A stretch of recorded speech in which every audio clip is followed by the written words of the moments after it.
Welcome back for the Blueprints 100% Completion and Lore series. I was just actually just saying this on Twitch, so sorry to those guys for having to listen to this twice.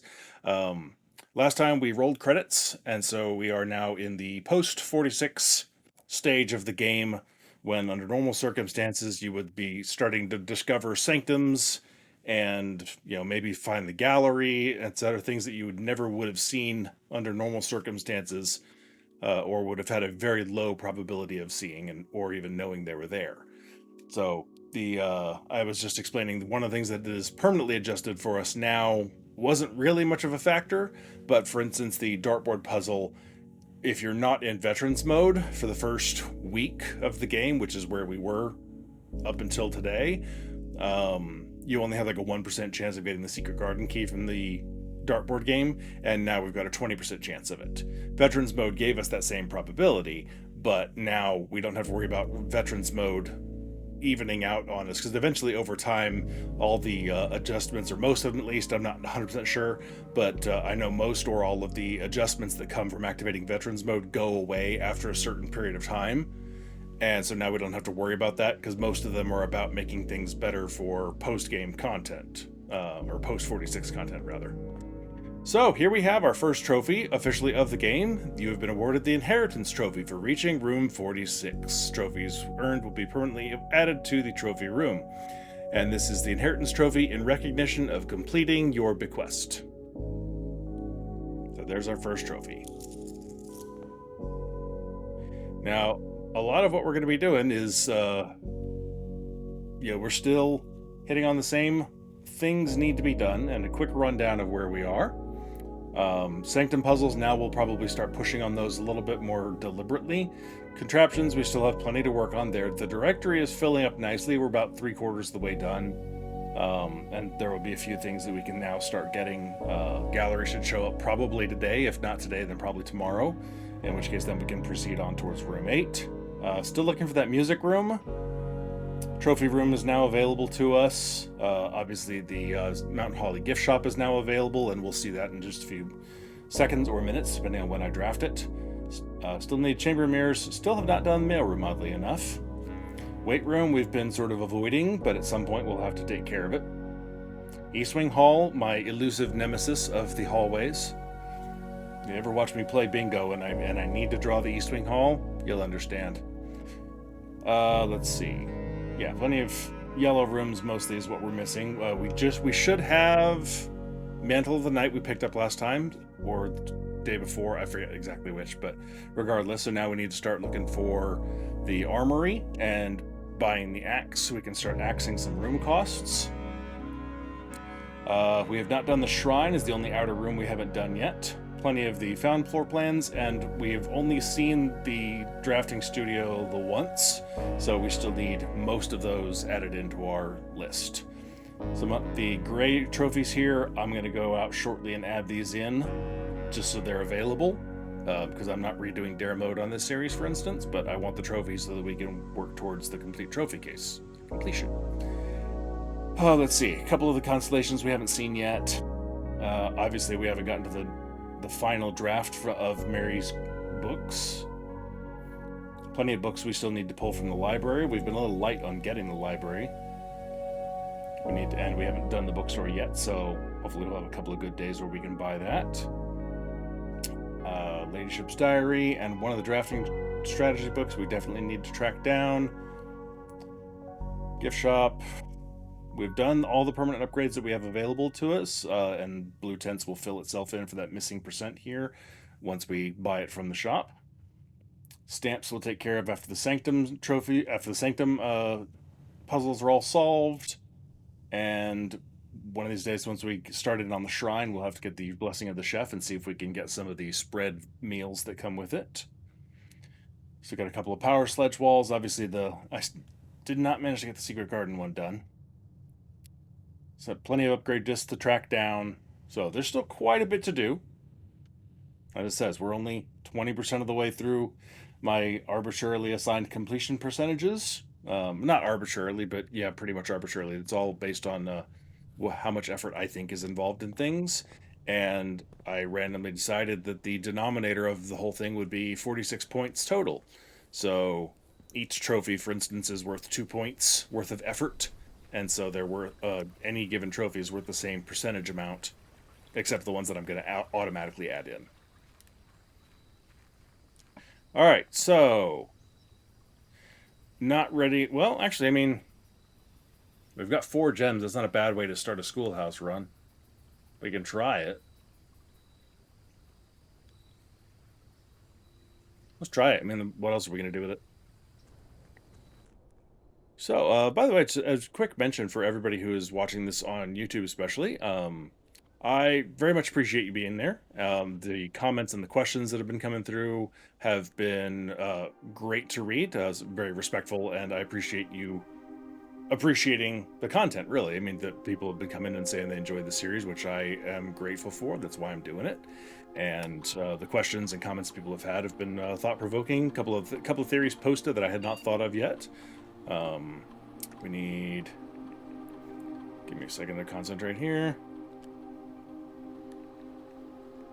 Where's the lowercase? Is that one?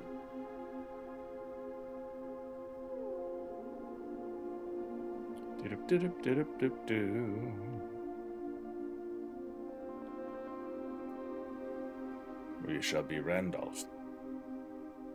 Data files. Import trophy data.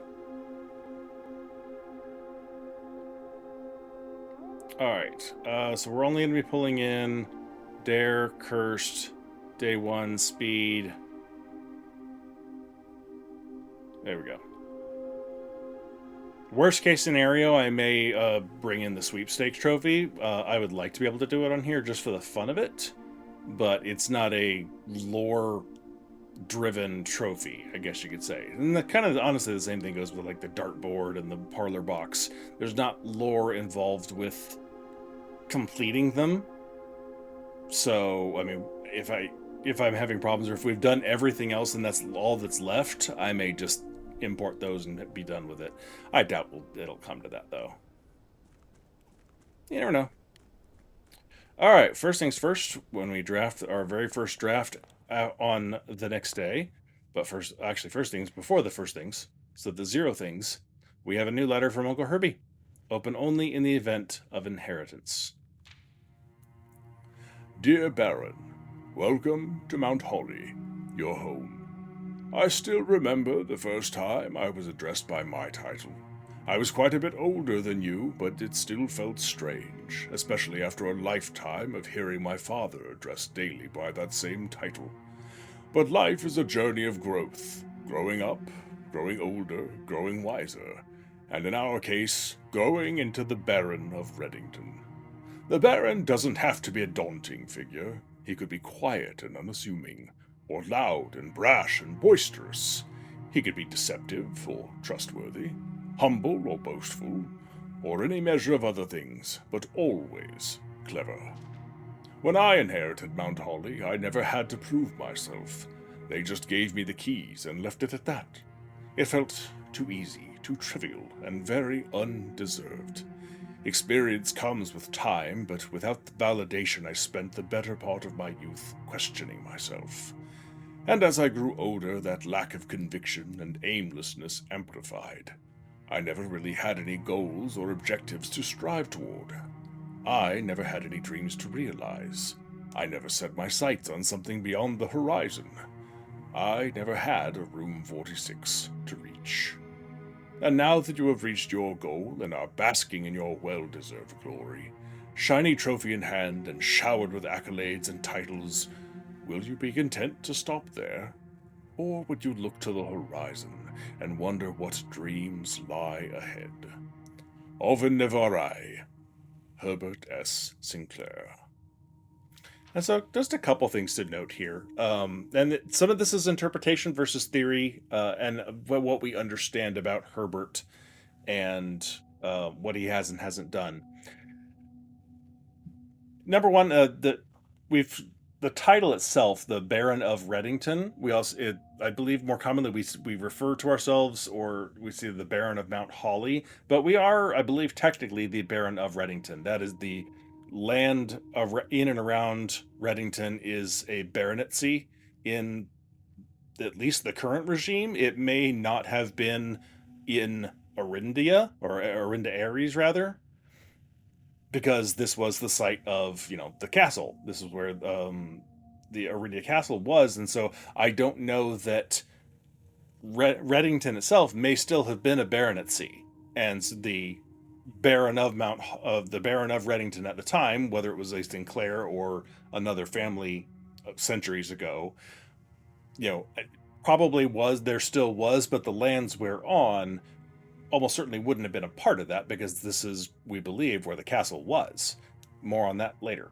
And so it's just, as far as the title goes, it's a baronetcy is over a specific area of land, and in this case there we would be the Baron of Reddington, and I believe a count is higher on the hierarchy of nobles.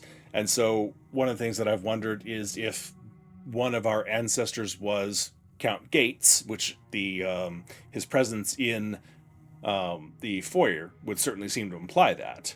But I don't know, we have no way of knowing what area of the realm his countdom, I think is the correct term. But anyway, what area of the realm Count Gates would have been over. But but he may have been over multiple barons, for instance, I think is how it works. I'm not a study of heraldry or nobility in history. So the one thing that I'm curious on this one is, like, if you think about the people who believe that Herbert made it through the rough draft, that literally is a room 46 for him to try and reach. And so the people who believe that he made it there also then have to fall back that he did, but didn't follow through with having found the Blue Testament and claiming the land for himself officially. He said, oh, I did this, but I'm going to back it off and leave it for Simon to do. And I will leave him a letter lying to him, telling him that I didn't do it, to make sure that he has a chance to do it for himself. I can't say they're wrong, but I don't really believe that myself. I don't think Herbert knew about his mom's work for multiple reasons, and this letter is one of many that he is just saying. He's like, when he became the Baron, he was in his late 30s, early 40s. We don't know when Thomas Sinclair, his father, had passed away. We have kind of a vague range somewhere in there based on the fact of Orive having written Tomas in her will and when the will was written, so obviously her husband was alive. And then my bookend on it is by the time the schoolhouse is being remade by Herbert. Again, we think it's by Herbert just based on the phrasing used, because it says following your father's footsteps of building us a new elementary school. And the Mount Holly Elementary School or an elementary school in Reddington proper, either one would almost certainly have been made by Tomas. But theoretically, Edwin Sinclair, who we think was Tomas's father, may have built an elementary school in Reddington. And so Tomas could have been the one referred to in the schoolhouse letter. I don't think so. But like so much in this game, we just don't know for sure. So I fully on board with the theory that at that point in time in 1966, yes, when the schoolhouse was being shut down, that was Herbert who was designing the new classrooms for the new school, and that his father had already passed away by that point. And so Herbert was 46 years old in 1966. And so sometime prior to that, he would have come into his title as the Baron of Reddington. So, again, we don't know exactly when.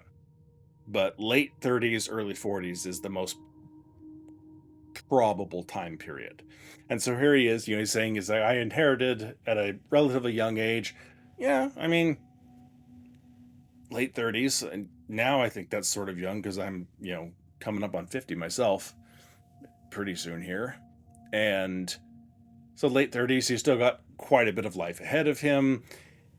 And, but it plays this off like that Herbert was a little uncertain of himself, and he says he didn't have any goals or objectives to strive towards. And he's not wrong. I mean, there's nothing specific that he was aiming towards. The one thing that we believe is that Mary was all in on trying to reclaim the crown and possibly the throne and doing all these radical goals, etc. Herbert seems to have been willing to help her, but didn't necessarily share her enthusiasm or her drive on these goals. So he didn't have that drive himself. Simon, his brother, may have, and it's some of the theories that I believe Simon was on board with this and passed that drive on to his daughter, and Clara was initially on board with it and then later kind of dialed it back and wasn't nearly so gung-ho or willing to go along with it later in life after Simon had passed away. But Herbert, we never get any indication that he's really driving this. Willing to help, certainly. Willing to provide cover for her, to give her a place to practice, hide things, help cover it up, protect Simon in the aftermath. Yes, certainly, absolutely, all the way. But after Mary's disappearance, after the theft of the crown, etc., we have Daniel writing saying, how can you toe the Fen government line about what happened, and specifically about Mary's disappearance and what she did and her beliefs and what she was, the flag she flew as she rode into the darkness of 100 nights, There's no indication that Herbert was ever supposed to nor willing to publicly back anything. This was not his stated goal and his thing that he wanted in life. He didn't have the courage to have himself buried outside. He's buried in the tomb.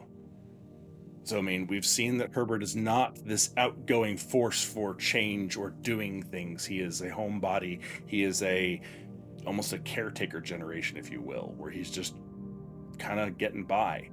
And it sort of makes sense with all the things that we have of him and everything that he says. It's unfortunate, but doesn't make him a bad person in any way.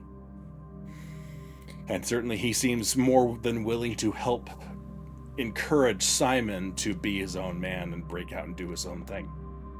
So here we go. First things first. Now, finally, we've done the 0 things. Now we're going to do the first things.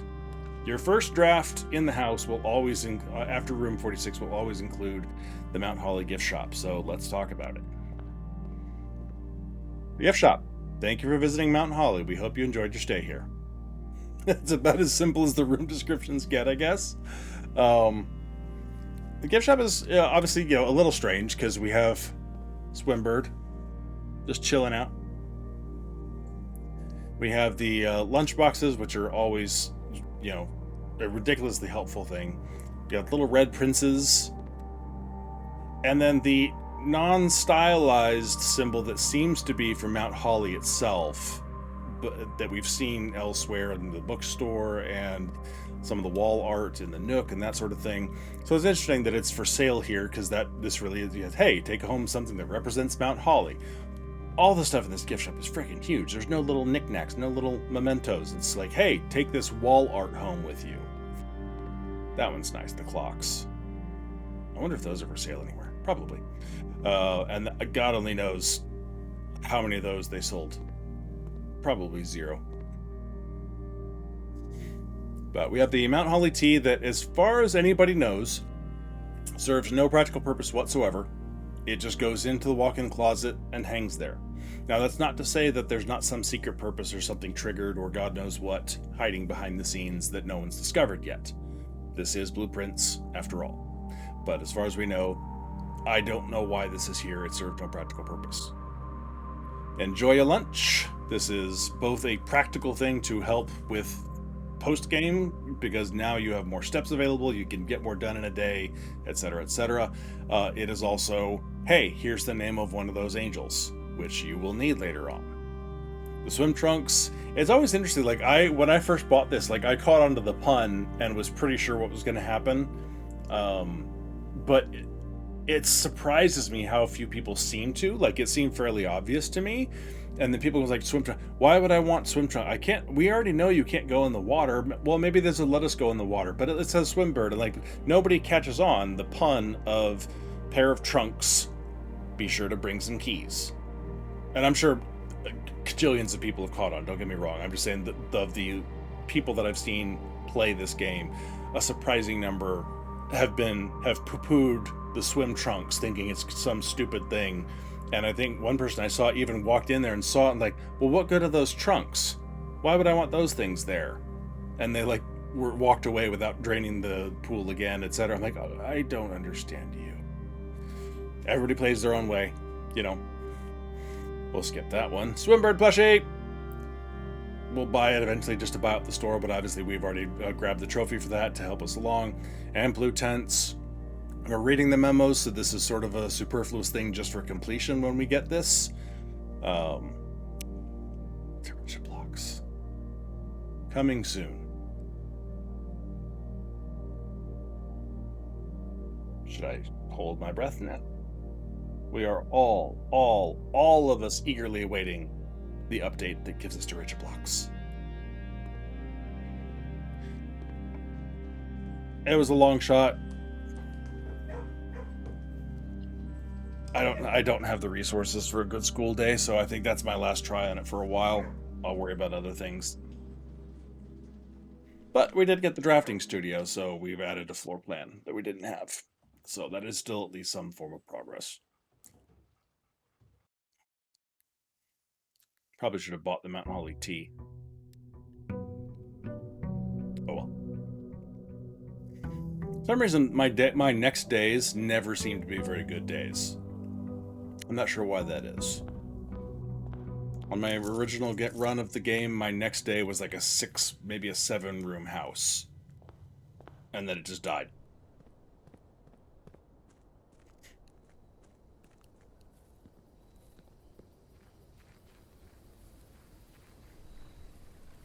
Alright, let's look for something more productive out of this, shall we?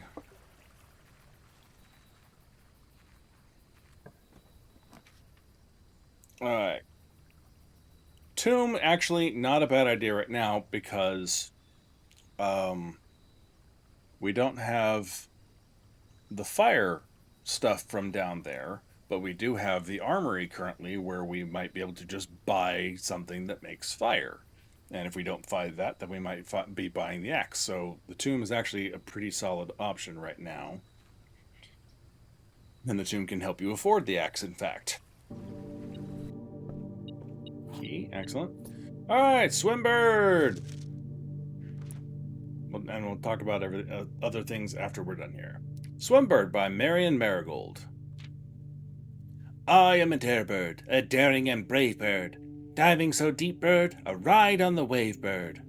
There is not a dare I would not do, there is not a depth I would not dive to. However, my friends are not very open to the idea that I like the sky less than the ocean. Bird in the sky, not in the sea, that is what they say when looking at me. You are not a seabird, you are not a swimbird. If you are a friend bird, fly in the wind, bird. And shouldn't you always listen to friends, for they know me best, or so they pretend.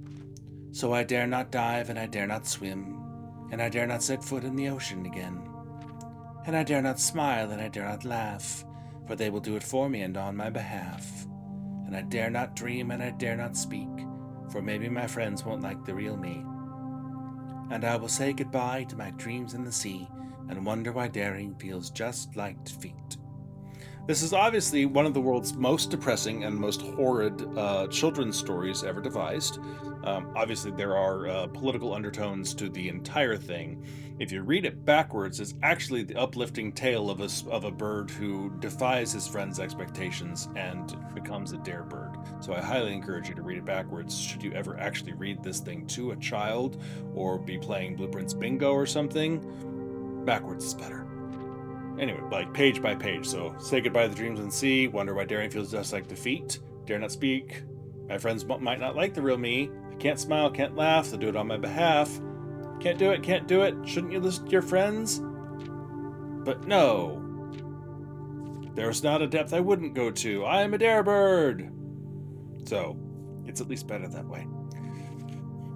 So, obviously, the color blue, this is a reference to potentially Simon himself and encouraging him. The 3 other bird colors we have are green, Nuance, red, Fen, and yellow, Arch Aries. The 3 nations that banded together against Orinda, or against Orinda Aries, to overthrow King Desolate IV. And so they are presented as the villains in this story. And it's all about the blue, the Simon bird, the future recoloration of the realm, potentially breaking out and doing your own thing and not listening to these naysaying birds over here. The checkout card. Obviously, we have Herbert and then Mrs. Peterson, the teacher, checking it out a couple of times. The December 24th of 85 is us checking it out. And that just goes to show that, we were here as a child on the grounds, which we sort of know and infer from other conversations. Herbert, in his original letter to us, said, hey, I don't know if you remember your summers here, your childhood time spent. I remember it fondly. So this is during that time. Then again, Mrs. Peterson checks it out, and Babbage checks it out for some reason. And then Detective Von Margle checks it out. And this is March 2nd of 87, so this is like a week and a half or so, soon after your mom disappears. So this is him still on the manor grounds, still investigating. The Red Guard showed up March 1st, and after Mary disappeared, and this is the next day he's here. And then you see a couple more book checks that show he was still around, and then you get the notice in the that we talked about briefly in the rough draft for a new clue that says, our visitor the other day and Von Margle, his room directory is only 22 shy of being complete. Von Margle was here for a while investigating Mary's disappearance. And we don't know what he found, but he definitely was here long enough and was suspected something. And then also he was here in the wake of the heist itself. He came back. So Von Margle knew enough or suspected enough to come back here after that.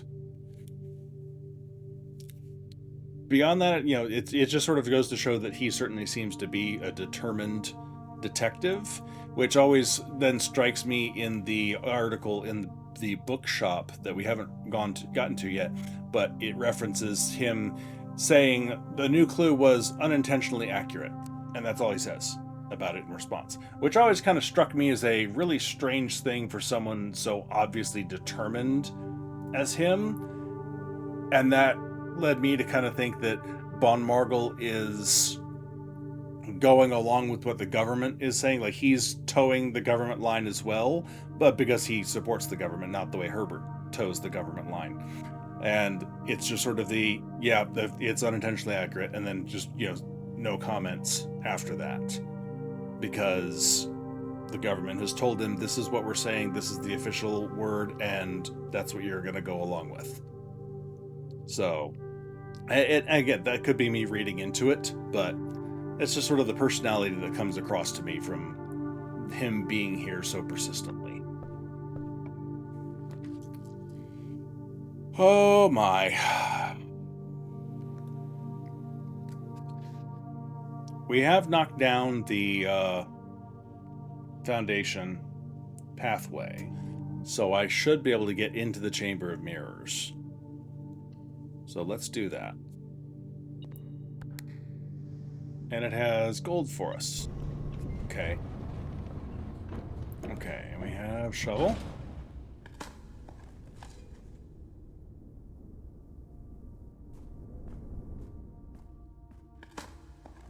We got a little... Hey, look at that. Which one is that? 233 again. All right, cool. I guess that's a definite reason to go back.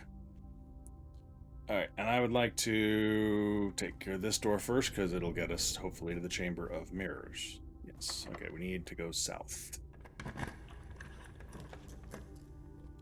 Gym is turned off, so that's perfect. Shoes? Sweet! Okay, and now that we're actually going into the Chamber of Mirrors proper. we can discuss this one.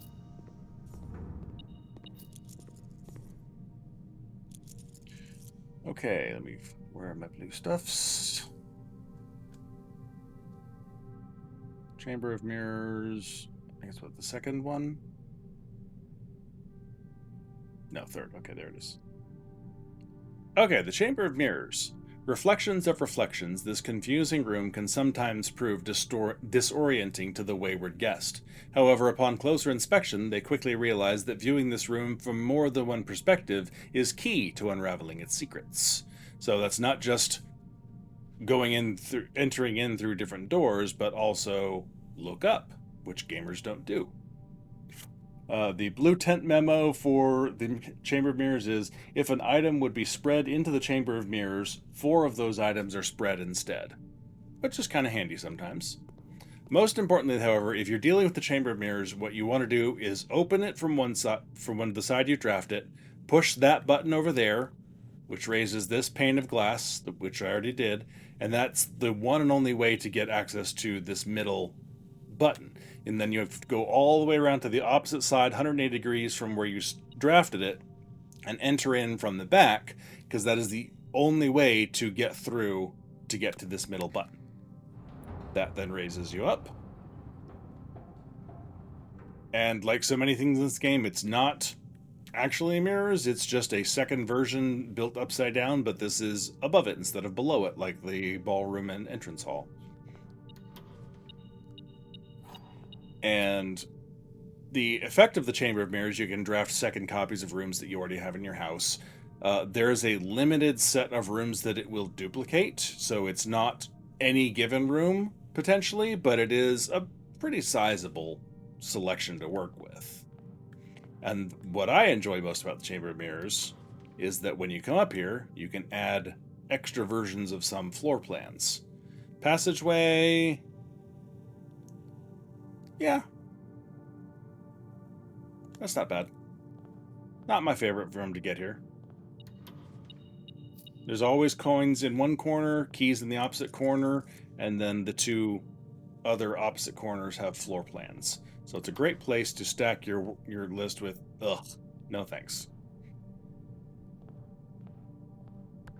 Second gym isn't horrible, but I don't want to dilute my drafting pool with more of that kind of stuff. I'm like, it's not bad, and if you turn the gym off early like I usually can these days, it's not a horrible option, but it's just not great.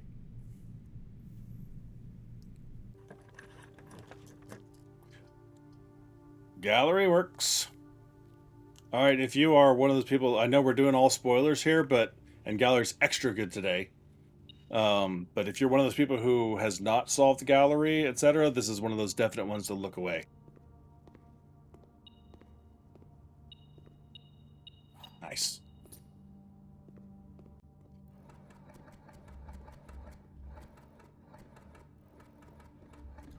This is a thin K, or think. We have thick and thin K.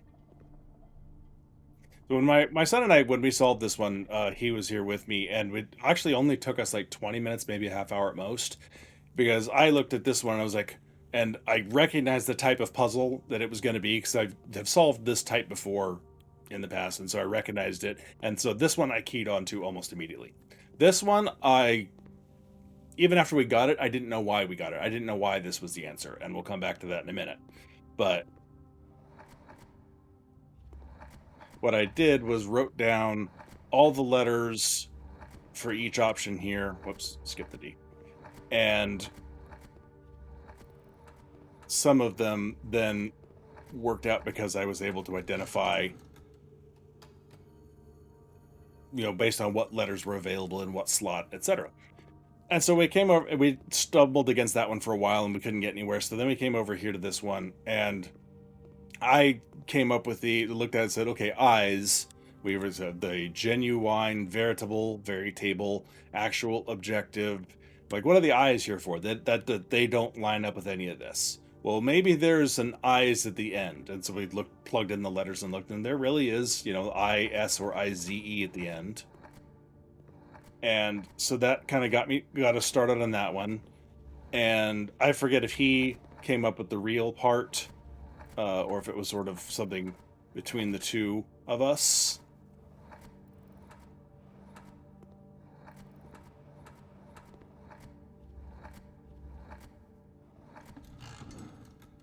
But we came up with realize, okay, so that one took a little while to get and figure out. And then, but because I knew of the existence of Room 8, just, because I looked at the trophy list, I knew Room 8 existed. And sort of put two and two together that this might be Room 8, or this was something along those lines. But at least that was in sort of in the back of my head. But I looked at that and said, okay, that's not just an infinity, that is an 8 in this game, because that's what they do with the 8s. And so I came in and said, okay, well, is there an ATE at the end? And there was, because we had just done eyes over here. So I said, well, let's look for ATE over here. And it was there. And then we're sitting there staring at this, and I looked and was moving letters around on our list of what was available. And I came up with, and said, wait a second, I think I got it. And it took me a second to put together that, why it was, ruminate, room 8.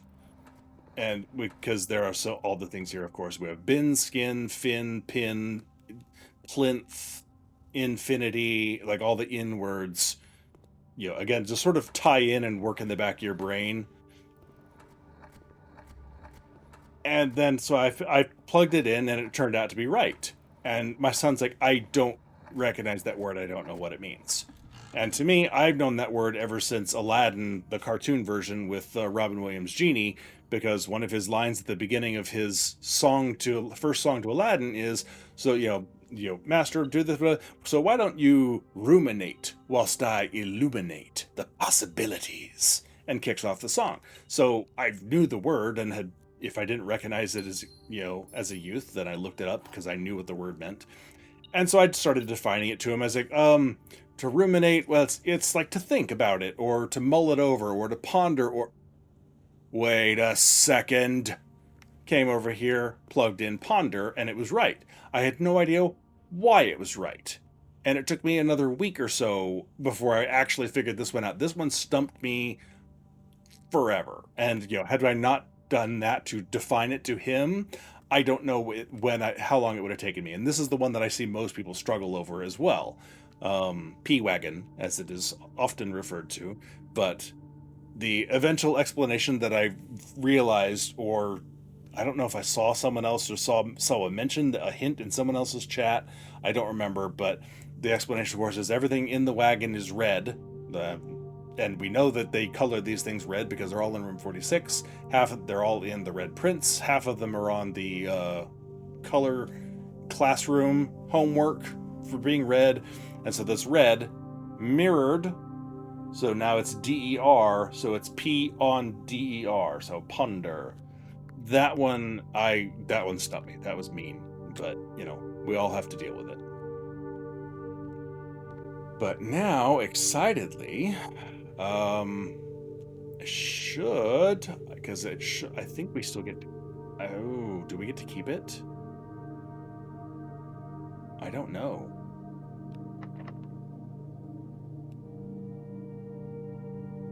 I don't remember if you get to keep the room 8 key if you open up room 8 with it.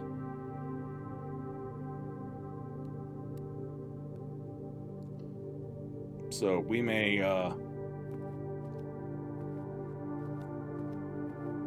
make a quick trip back out.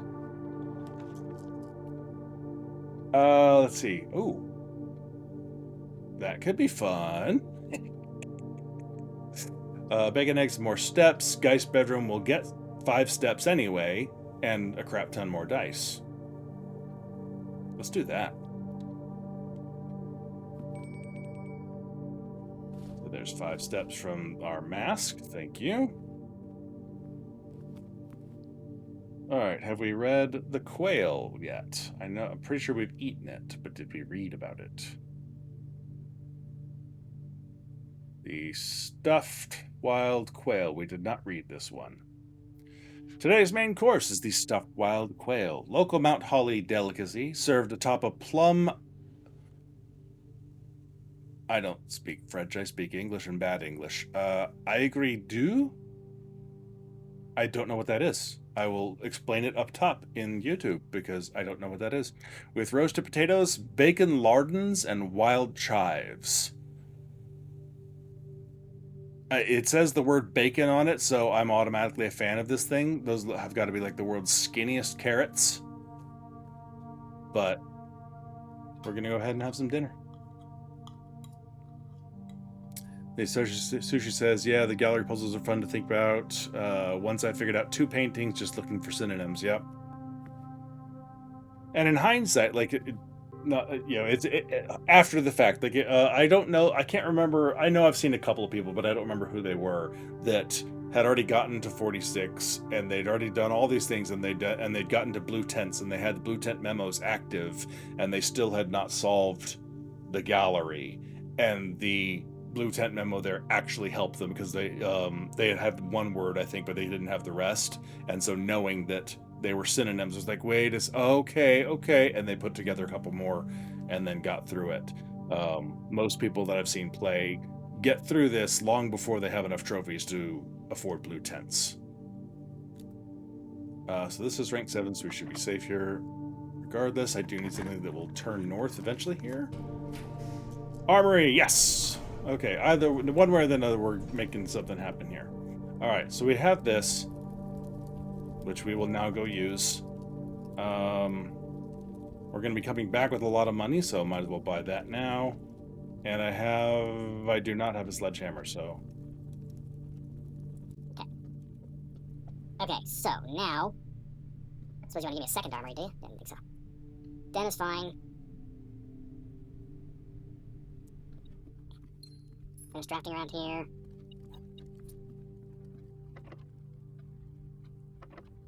Okay, we're good. We do need to beef up the treasure trove a bit. So that's fine. But I also want the coat check.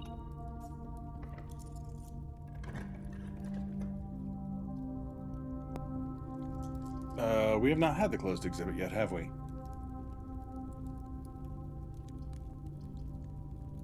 I don't need to shield it, so sure. Okay, the closed exhibit. A painstakingly produced, accurate reproduction of one of the so-called closed exhibits of the Fen Aries Royal Museum. This will be talked about a bit more in depth, obviously, when we get into the safe house and talk about the heist itself.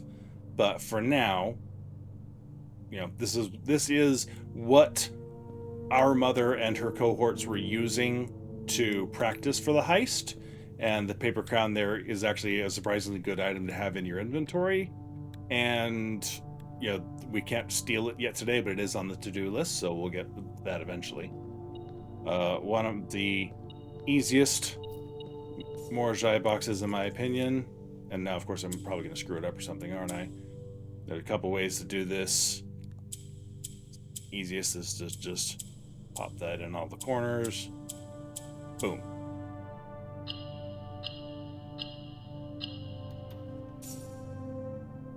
Alright, we're going to need all the allowance we can get. Alright, coming south here is fine. Yeah, I do not mind a workshop. What do you got for me? Okay.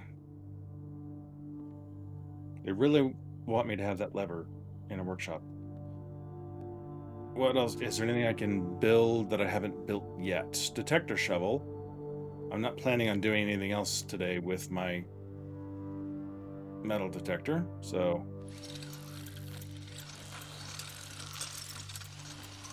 add that to the list.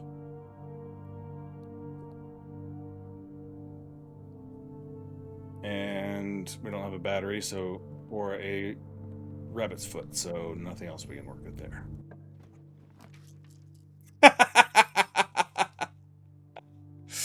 Okay. Well, that'll save me a bunch of walking. I mean, there's not really a reason not to.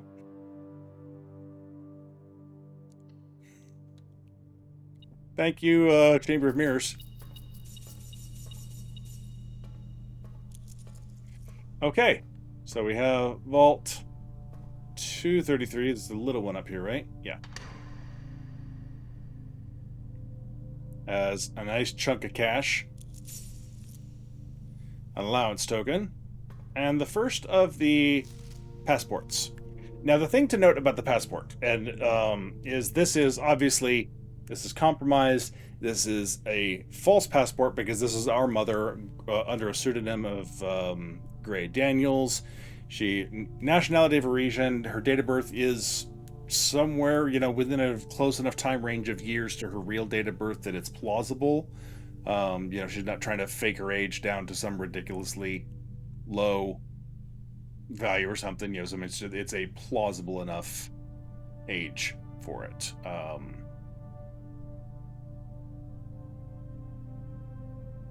Because our mom was born in 1958. Yes. According to the birth certificate, our mother was born in 1958. This is 56, so 2 years. No, not really bad. But the date of issue is 1984, and I think they're all the same.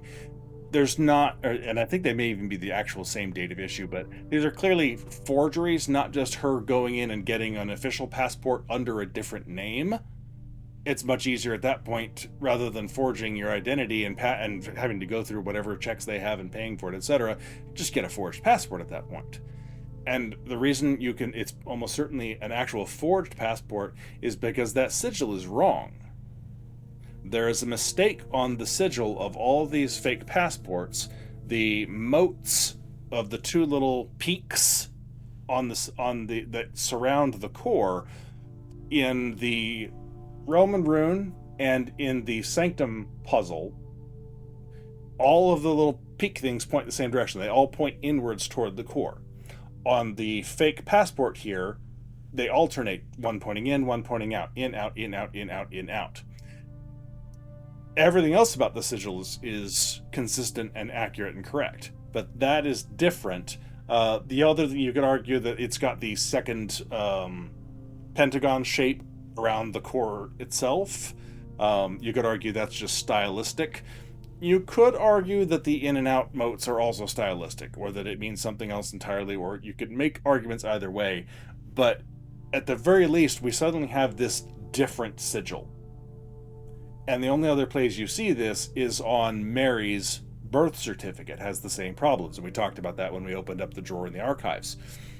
And so this, to me, says this is fake, meaning there's a very high probability that Mary's birth certificate is also fake, which leads to the conspiracy theory chain that Mary is adopted from Caitlin Giari's daughter or something along those lines, some other secret adoption setup. And the one that makes the most sense with the information we're presented is that Mary is the daughter of Caitlin Giari. As I've said before, and I'll just mention it and move on, I don't subscribe to the theory that Clara is Caitlin. I think it's more likely and makes more sense that Caitlin's daughter is Mary and was sent to her childhood friend Clara to raise in secret. Now, since we have key 8 with us, we're going to go ahead and do this. Well, and before that, we'll read this. The Vault, a secure on-site depository filled with steel walls and numbered lockers. This fortified strong room holds a good portion of the Sinclair fortune, despite the fact that several inventories have led accountants to assume the true legacy is hidden elsewhere. And we didn't read this treasure trove. I'm terrible at this. The blue tent for the vault is the family core is unlocked only by the sum of its digits. In the wine cellar, which we still haven't seen, there's the coat of arms that has MCCXIII on it, and across the blue tent memos you get the information you need to correctly discern which numbers are used where and how it's laid out. You can apply coring to it now that you know that it's the family core of the crest. Like, if you piece the pieces together, you can core 1,211 and 3? No, 12. 1,200 comes down to 50. 50. Minus. I don't know. Anyway, it cores down to 53. So it's 55, and then minus 2. That's what it is. Okay, so it's 1,000 divided by 200 is 5, times 11 is 55, minus 2 is 53. Yeah, I'm trying to remember that off the top of my head. So the sum of its digits is 8. So you have to come in here, open here, and Vault 53 is opened by key 8. And now we get the other cipher, and as we mentioned earlier when we were reading the inheritance letter, that where Herbert didn't have his own room 46, etc. And this is how he would have theoretically had something to pursue, and that I don't believe that theory. My obsession with ciphers was renewed after my brother died, for among his journals I found a curious square, a grid of words written in a hand I immediately recognized, my mother's. Accompanying this discovery were numerous pages containing traces of my brother's fruitless attempts over the years to decipher this grid. It was a bittersweet find. The excitement I felt was tempered by memories of the unique bond my mother and brother had always shared. I was the child with an interest in puzzles and wordplay, and yet it was Simon to whom she bequeathed this cryptic gift. With all respect to my late brother, it became clear after spending time poring over his notes that he was not very suited to this challenge. Occasionally he stumbled upon some promising ideas, but none of them were thoroughly pursued. Where I will give him credit, however, is in the extensive research he conducted, combing through a career's worth of our mother's notes and correspondence. This search culminated in the discovery of a letter my mother had written to a local professor, requesting, quote, additional material for use in the creation of a cryptograph. This meager clue was, according to his survey, the only shred of evidence in her belongings that mentioned this project. As for me, I am ashamed to admit that despite all my boasting, I have nothing to show for nearly 3 decades of effort. I am no closer to solving this than I was in those early months of daily obsession, and with each passing year I fear my chances of reaching a satisfying conclusion to this adventure grow ever slimmer. Some might say this outcome is quite fitting, poetic justice for tormenting my readers for so many years with seemingly impossible bafflers. While I can certainly relate to their frustrations, I wonder if we really need to obtain answers to all of life's questions. Must we always quench our thirst for knowledge? At my age, I often find myself looking back at the long path behind me, and I think I am content to leave a few stones unturned. A life without some mystery is a life without imagination. So I will lay down this burden and leave this stone, and the winding path of intrigue it proceeds, for future generations to explore. Herbert. And then we get the cryptographs, the cipher that Arve created.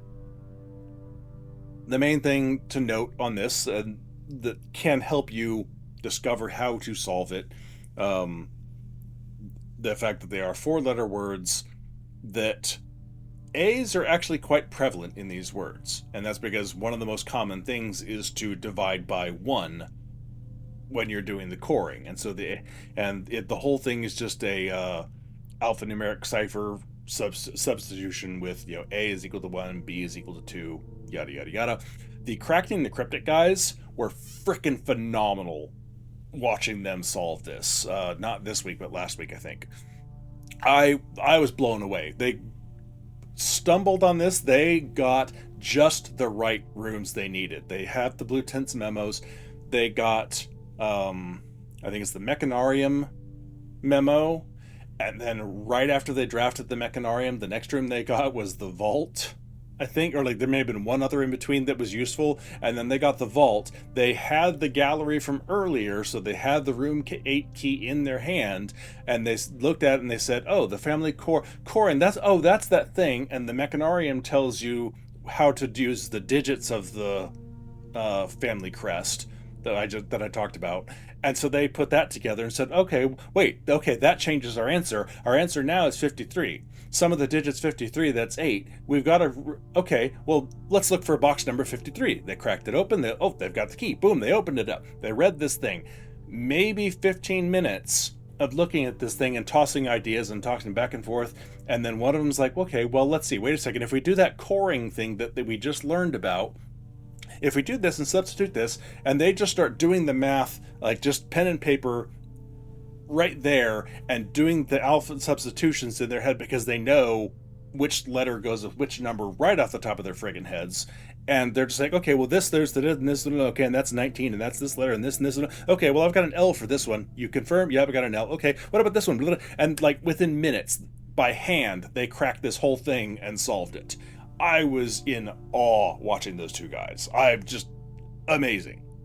That was fun to watch, and that's not something I say often about people doing math or solving this particular cipher.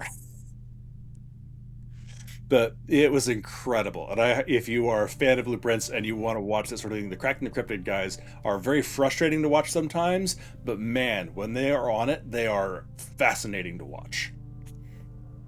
So the one note about this set of words that we get, though, originally, you see in rank 1, or the top row, second column is sand, and then middle column, second row is also sand. That was the second row one was originally heat, and then it was changed in an update because depending on how you solve it, it yielded a different result. Heat does core back to the letter I, so it's A, B, C, D, E, F, G, H, I, so it's a 9. See, I have to use my fingers. So heat does core back to I, but it also had another option. I think it was like there was something wrong with the math, so it could work, but if you plugged it in a spreadsheet or used the automatic solver that people made online or did some other stuff, it came back with a different answer, and that threw people off. And so I guess there's not that many 4-letter words that really work that can core back to the number 9. And so they just said, I'm assuming they just kind of said, screw it, let's just use the other one that we know works. And so that's why there are 2 sands on here. And that's the only word that's repeated on the list. The things to note about this, really, again, I think the way this note is written, I think reinforces what we talked about at the beginning of this stream, is that Herbert didn't have that drive. He's willing to put this down and say, I think maybe at my age there are some things that are better left undone. Save them for future generations. Do we really need to answer all these questions? Like, this is Herbert, the Baron Baffler himself, and saying, like, do we really need to answer all these questions and quench our thirst for knowledge?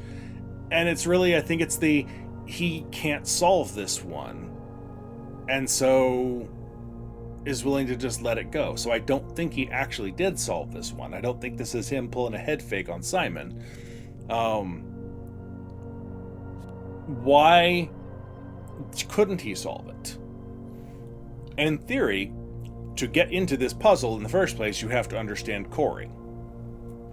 You would think then he would have understood the concept of coring, and he almost assuredly did. What he didn't know is that that's what his mom used, and he should have been able to put 2 and 2 together. But in theory, we know in the same letter that explains coring, so you won't understand coring without getting Orave's letter that's in the underground foreman's locker that but for the Baroness Orve, in her own hand or whatever, that has the 2 pages torn out from the book. That book is not easy to come by. The only copy that Fenn had in their library at the university had those pages ripped out, and it was in a restricted section of the library. And so the concept of coring had long since fallen out of use, so there's every likelihood that it wasn't something widespread. He may have known about it as some sort of an abstract thing, or he may have read about it somewhere else and used it to create this, but there's nothing directly that would tie him to understanding that his mom had used it here. It's a little bit of a stretch. It's also a video game, and it's a mechanic we need to use, just deal with it sort of situation. So it's just as plausible to me that he just overlooked it and never made the connection, and so didn't make the cryptographic cipher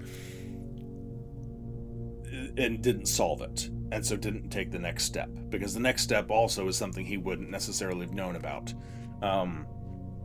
In fact, he may have solved the cipher but didn't know what to do with it. That's also entirely plausible, is that he realized it was coring, helped use that to set this up. The coring information leads us to how to solve this, but he didn't know about the still. Denny was running the still illicitly, and Denny's the one that uncovered it and ran the moonshine operation mostly while Herbert was away from the manor. And then when Herbert was coming back, they're like, oh, okay, we need to close up shop here. So they resealed it all up. And when Denny found it, it was rusted and had decades of disuse. So there's every likelihood that Herbert did not know about the still, didn't know it existed at all, and so didn't have a solution for how to tint the pages, and so couldn't get to the next step. So he may have solved the coring, but didn't know about the still water. And I didn't say it specifically, still water tints blank books is how these resolve down to what the coring alphanumeric switching. And so I think if I don't have a problem believing that Herbert solved this. He doesn't need to have to make this work. It's a little bit of a stretch, but I also don't have a problem believing that he solved this cipher and then just didn't know what to do with it, because if you haven't blown up the wall of the trading post yet, you're not going to come to the conclusion, oh, hey, maybe there's a still out there somewhere. At best, if you know how moonshine is made, you might have gone, hey, they were doing a bunch of moonshine. If we can figure out where that is, maybe there's a still there. I have never seen anyone come to that conclusion independently without already knowing the still existed. So if Herbert didn't know it was there, it's not a stretch in my imagination at all to believe that he didn't know how to take the next step, and so got stuck.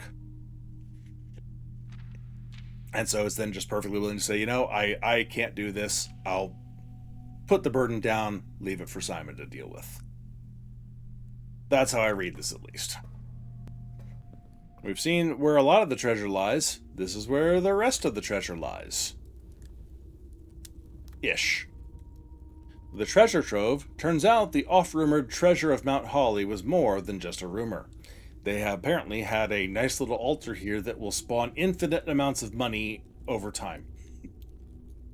I guess the Sinclair family just doesn't care about inflation. But, yeah. The fact that this literally will just over time spawn an infinite amount of money. Now, I may not always have keys to deal with this box. So I don't plan on opening this up and seeing day after day after day after day after day the full range of memos for this. At some point when we come in here, if I think about it, because I don't have it pulled up and I don't want to go searching for it right now. Well, screw it. As long as we're talking about it, it's not that hard to find. Treasure trove, notes, blueprints. Because I don't think I have them listed in my notes. That may have been one of the pages that I lost. Okay, so every day you open this up, there's a different memo inside.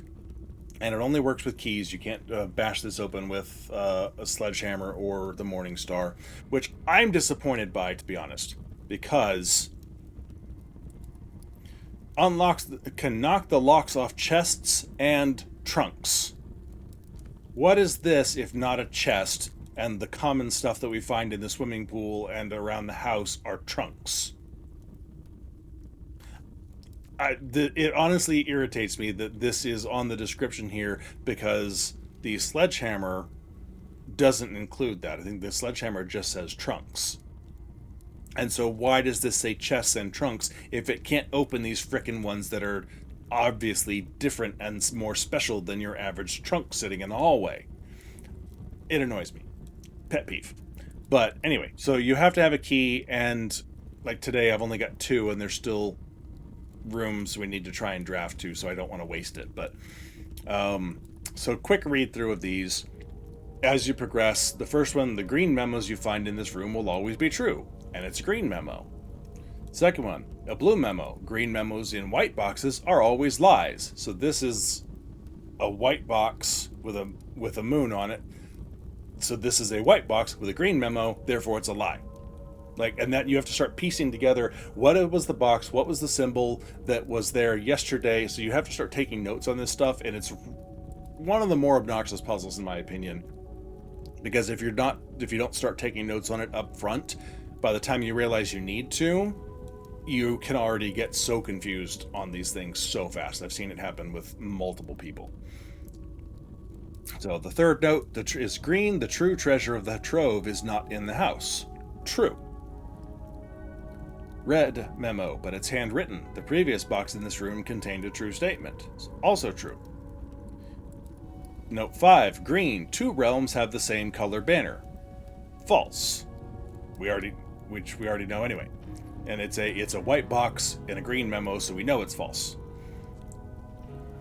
Number 6, green memo, boxes marked with the moon always contain false statements. Well, it's in a box with a moon and it's a green memo, and so it contradicts itself, so it's obviously false. Next is a red memo typed. The true treasure of the trove is not in this room. False. The true treasure is in this room, just not in the house. That one is that's the aha moment that everyone's looking for with regards to this room. Number 8, all boxes marked by the sun contain memos that are true, and it is a blue memo in a box marked with the sun, so reinforcing it is true. Number 9, pink boxes marked with the moon always contain false statements. And it's on a green memo marked with the moon. So, but it's a blue box, not a pink box. So, and that's the game you have to play with this. It's so annoying. There's no realm that flies the white flag. It's false. I think it's like green memos that are handwritten would be true if you change the color referred to on the memo, I think is the rule that you discover elsewhere. And so there is no realm that flies the white flag would be true if you change white to blue. Number 11, the previous box in this room contained a true statement, but it's a red memo, so it's false. You will need a key to obtain the true treasure of the trove. Green memo, and it's true. Blue boxes marked by the little dual flames contain false statements, and it's a blue memo, so it's true. Green memos in blue boxes are sometimes false. False. Green memo, Fen Aries borders a poetic realm. It's in a box of the moon or something like that, and so it's true. So that tells you about Araja for its sigil. Next, number 16, it never rains in Arch Aries. False. Green memo. Next memo, blue. Green memos in pink boxes are always false. True. Green memo. You have seen all the memos that appear in this room. False. Blue memo. The next 4 boxes marked by the moon contain false statements. It's a blue memo, so it's true. But the next 4 boxes are not all moon boxes. Just to piss you off some. So the next memo is red memos in blue boxes are always true, so that's false, but it would be true if you changed red to green. So green memos in blue boxes are always true. Blue memo, handwritten green memos are always false, but would be true if you changed the color, one color in the text. So, as I already explained, and that is true. Green, handwritten, the next 3 green memos you find in this room will all be true. Change the color from green to blue, and they would be true. Green memo, as you've always suspected, there's more to the den than meets the eye. False. Next is blue. The symbol infinity is used to denote the unknown, death, and the number 8. True. Green memo. There are 3 memos with false statements in the clock tower. False, according to one of the previous... This is a green memo in a moon box, so the last one that said the next 3 memos with the moon box will be false, this is one of those moon boxes. It's annoying. Green, the true treasure of the Trove is in the house. Red, so that's false. Red, no realm is considered spiritual. False, it's a red memo. Red, the last door of 8 is in the inner sanctum. False. Green memo, there is an antechamber lever hidden in the drawing room. False, it's in a moon chest. Blue memo, the Baron began and ended his travels in the same realm. True. Good to know when you're doing the 8 Realms tour. Red memo, Nuance is known to be a peaceful realm. False, it is militaristic, in fact. Handwritten red memo, the sacred hour is not technically on the hour. So it's true. Blue, the power must shift to perform the ritual of castling. True. Very important later. Green, handwritten, the family core can be found in a red room with a 5-letter name. So change the word red to blue, and it is found in the vault. We already were. Red memo, calendars never hide important dates. Clearly false. Blue, Yenna means both reign and ruler in Eurasian. True. Hence the Jari Yenna, the ruler of by the name of Jari. Green memo, there are secrets in the rooms you drain. True. Green memo, you don the mantle of night, or you must don the mantle of night to perform the ritual of castling. False. And I think... Oh, and then the next box says the previous box in this room contained a true statement. False. Then the next one is the blue memo. Page 6 of a new clue hides a secret. True. Not surprising. Next is blue. Ein, E-I-N, means dream in Eurasian. True. Important for the vault, for the tomb memo we'll be going down to soon. Green, handwritten, a secret door lies hidden in the red house. Swap red to green, and there's a secret door hidden in the greenhouse. Also, something I realized the other day about the greenhouse. If you go into the greenhouse and you have not knocked down the wall yet, so as far as you know, it's just a dead-end room, but you have kennel active, if you dig in the greenhouse, the dogs will bark. They don't do that in dead ends or rooms that are already all the way open and or unlocked, etc. So the fact that the dogs bark in the greenhouse when there shouldn't be another room in there that needs to be unlocked is a very subtle hint that there is a second door in the greenhouse. And I only just discovered that by accident just a couple of days ago when I was playing around in it. I was like, wait, the dogs just bark. That's not... Oh... Yeah. Let's see. Green memo, we're almost done. The true treasure of the Trove is in this room, but it is not in the house. True. And just pieces together two of the ones we already had. Red, handwritten. The monk waits beyond the second chamber. True. Green, the last train has left the station. True.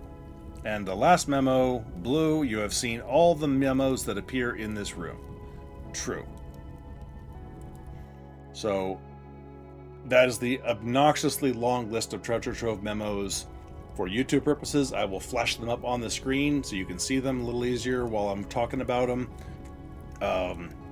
Yeah, they're so obnoxious. It's one of my least favorite puzzles and things to figure out in this entire game. Okay. Now to refocus. All right, so we need to finish drafting up here, but we also need to go down to the tomb and pick up a bunch of stuff. Let's see. How many days would you have to draft the treasure trove, I assume, to see all the memos and burn a key each time? There are 46 memos, unsurprisingly. So yeah, you would have to do 46 days of the treasure trove to see all of them.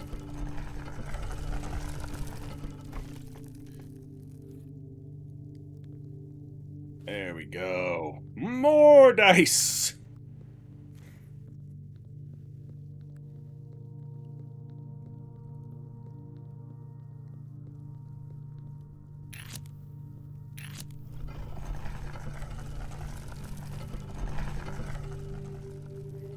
Alright, we can't get her ladyships today, unfortunately. I should have thought of that and drafted a little smarter on the West Wing. Alright, this is a really easy version of this puzzle. One of the easiest ones.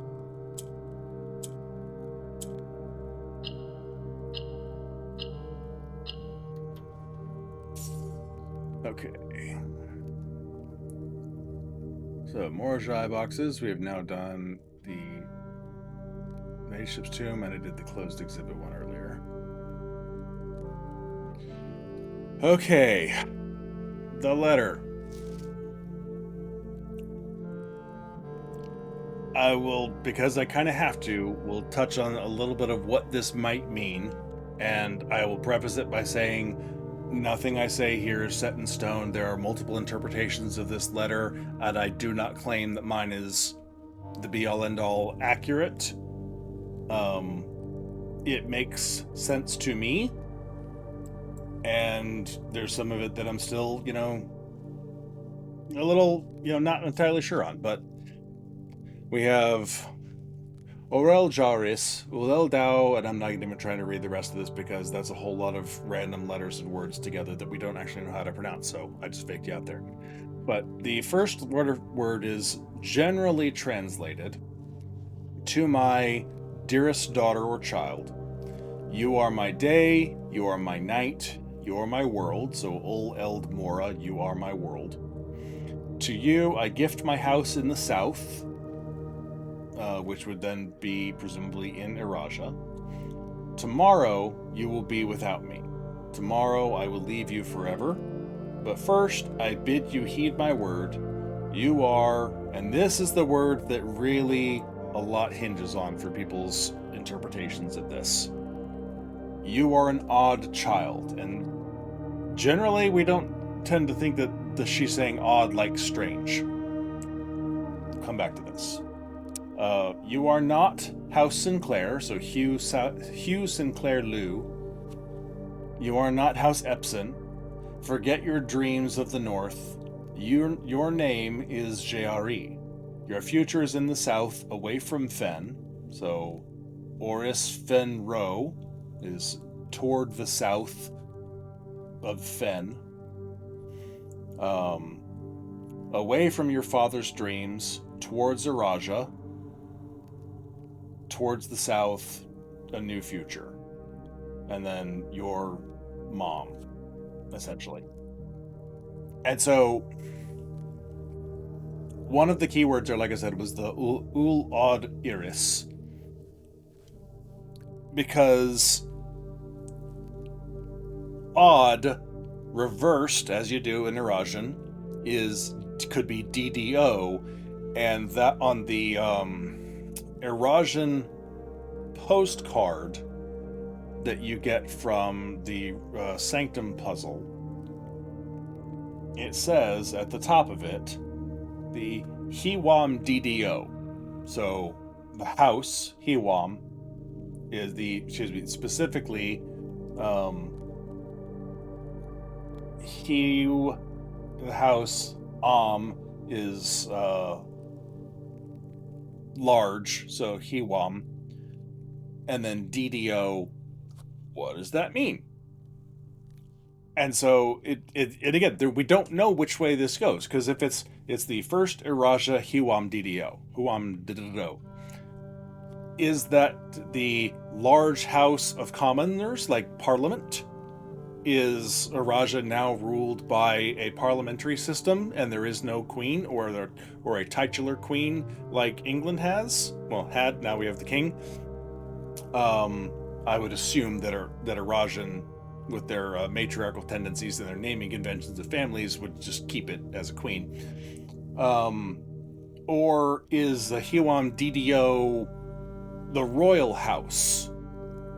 And this is the first Erajan house of the royals, or the nobility, or so the palace sort of thing. And so, because the meaning reverses for Mary, because this is from Clara, this is in Clara's handwriting.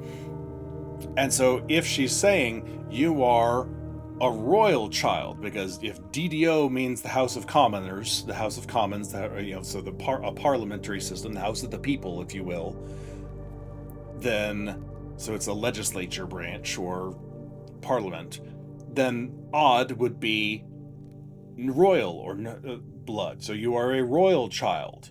And saying you're not Sinclair, you're not Epson, you are Jeari, who we know from the Jeari Yenna as a ruler of Eraja at some point. So saying you are descendant of this royal house of Jeari. Or does it say that's the royal house, you are odd, you are of common descent? And people have used that combined with the besoiled child note in the root cellar to say that she is actually common, or she has made herself common by marrying Daniel. There's a lot you can hinge on that one word and that one part of that one word. And then you get to, you're not House Sinclair, you're not House Epson. Does that mean you're literally not actually from either of those families, which supports the we secretly adopted you theory? Says, forget your dreams in the north, your name is Jeari. Hence the theory that I have that, Caitlin gave birth to Mary, who we know as Mary, who knows what her original name was, and secretly sent her north to Clara, who had just recently lost one or more children in childbirth or stillborn, or a miscarriage or something, and therefore didn't have kids, but had a pregnancy that was probably well known in the land because she is a noble. She married another noble, so their family would be of interest, their child would be of interest. And if she was pregnant and noticed to be pregnant and then suddenly wasn't, that would be noticed. If she wasn't at all pregnant and suddenly, hey, look, we've got a Mary here, that would also be noticed. But if she was pregnant and they were planning on children, and hence the nursery, which we talked about in a previous video, and then lost that child or children, they were then buried and besoiled, but not in a derogatory sense, because we know that people treat ash and soil and etc. with reverence. And, we bury our dead in the soil, ashes to ashes, dust to dust. And so if they buried these lost children of Clara and Simon, and then took Mary in, and now it's a very natural explanation to say, look, that we have our daughter is Mary, with a potentially forged birth certificate. So the pieces can line up quite nicely if you interpret it that way. And I don't know all of the other potential interpretations of this. I've seen multiple iterations that vary by a little or a lot. If you have an interpretation that doesn't align with anything I've said or much of what I've said, that's fine. I'm not trying to convince anybody. Because there's no proof that I'm right. There's no proof that any of us are right in this. So I have what I find compelling enough evidence to support what I think. Hopefully you do for what you think as well. But anyway, so that's the letter. We do have down here, we have the picture of Clara, the rose, and then behind it is Lady Epson's diary key. Since we don't have her bedchamber, that doesn't do us a whole heck of a lot of good today. But if you'll notice, she's buried here along that back wall, and right on the other side of her, over here, so not too far away, this is Simon's tomb. So they're close by at least.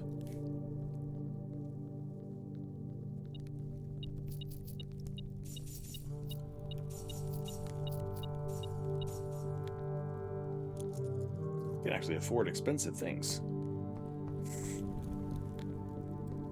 Alright, Draxus, old buddy, need you to open up for me, please.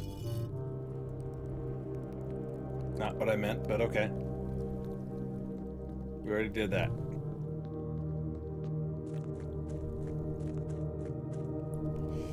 All right, I have no idea what this chamber is theoretically used for. It looks like some sort of secretive meeting chamber for some cabal standing around this circular table, chanting about old Orinda Aries and whatever. What is this for as a actual chamber? But it does at least give us this shortcut in and out that I've almost never seen used to any practical purpose. I've used it once, I think. Beyond that, not much. All right, the Scripson Road for Mining Company foreman's log from July 25th of 1915. Get back to that portion of my timeline here.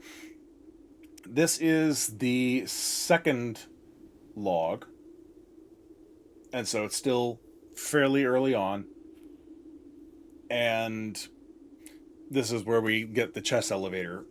It says, after waiting the better part of 3 weeks for the equipment to be carefully hoisted down the cliffside one piece at a time, the wait is finally over. Today we begin our formal foray into the mountain and begin excavation of the first tunnel, the first of many. To prevent future delays, Tomas Sinclair has generously volunteered to install a freight lift to facilitate both personnel transport. However, after seeing his ornate designs, one can't help but feeling the Baron's delicate taste might be better suited for the ballroom crowd. Regardless of the particulars, I'm sure my crew won't object to riding down to the tunnels in fashionable style. So this is the chest elevator that Tomas built and installed. It's fragile looking, it's glass. It also has Orindian symbology on it. And here's the shortcut that we looked at the other day. In fog we are lost. Look at all that fog. So yeah, you can get to the chest room from here. It's rare that this actually comes in practical use, as far as I've seen. The Armory! Let's see it. We didn't talk about it last time either. The Armory, a stone chamber fitted with ancient weapons and armor from the Second Era. This room appears to predate almost every other room in the house directory, and may in fact be an authentic floor plan from one of the lost strongholds of Orinda Aries. So this tells us, number one, I mean, this is, as I said, it's one of the oldest ones, and armor and weapons from the Second Era. So First Era was Oris expanding and building Orindia. Second Era was the division of the realm under House Aries. And so this is, an authentic floor plan from one of the lost strongholds of Orinda Aries. So that's why I said it's like in Second Era we know when it was divided. So this dates back to the eldest son gaining rule of the Orinda Aries, or what would become Orinda Aries. The fact that there are weapons and armor stored here, I don't know that it means necessarily in terms of for an army, as much as it does for, like the Blackguard, essentially. And so we know that they operated in the area, and it makes sense that there would be some form of weaponry and keeping of stuff here. I don't know why they needed cannonballs, but not a cannon. I'm assuming the floor plan was sort of updated when it became a room for our house and presenting only certain options as a store. It's really sort of hard to say how some of these things come to be. And I need to make sure I get down to security before we're done here. Or outside. Crap, I should have done while we were outside. Anyway, so the Armory dates back pretty far. The only ones that potentially are older could be the throne room. The trading post could potentially be older. And we talked about that when we actually had the trading post originally. That it dates back to some of those really old dates. And it's kind of hard to think. I don't know that any floor plans would be older than that. Because if that's a Second Era, I mean, that's pretty frickin' old. And almost anything that would be that old is probably going to be a black print, of which there's only a handful. Or something obscure, like the trading post or something. So, I mean, because most of the rooms are much more up to date or modern than that. That'll work. Wasn't what I was intending, but that'll work. Well, I got all this money.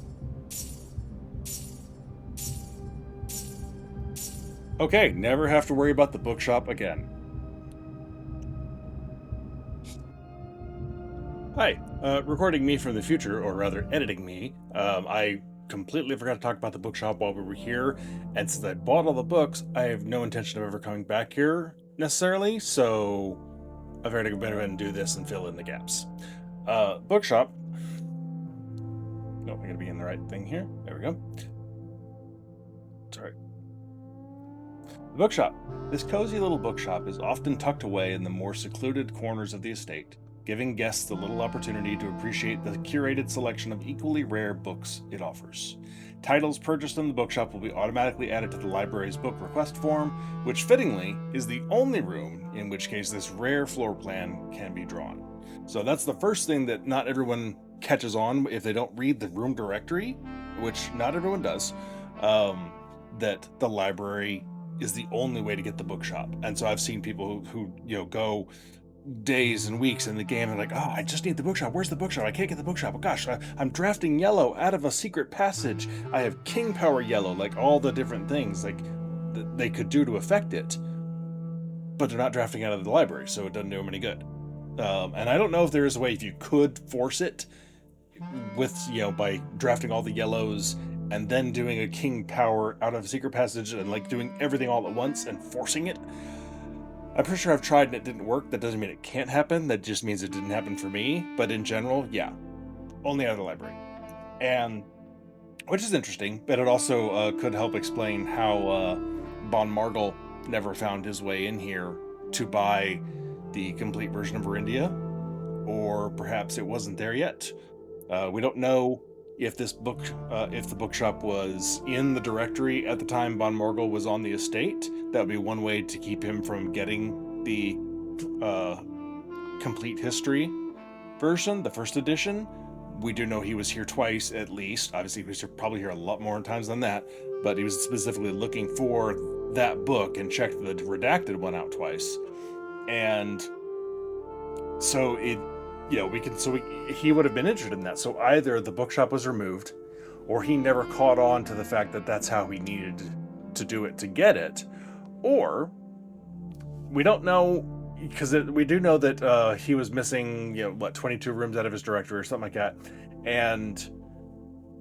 but I don't know that they just gave him free reign to say, sure, draft whatever you want, detective. And he had just free reign to just draft rooms, and then they would reset it for him. Or more likely, they drafted the house. He requested the library. He wanted to do some research and look at the books. They said, sure, no problem. He may not have even known there was a bookshop. Or, and so like they just set up the house how they wanted to, and if he asked for a room, sure, we're cooperating. We are all helping you out here, detective. But just don't tell him about the bookshop.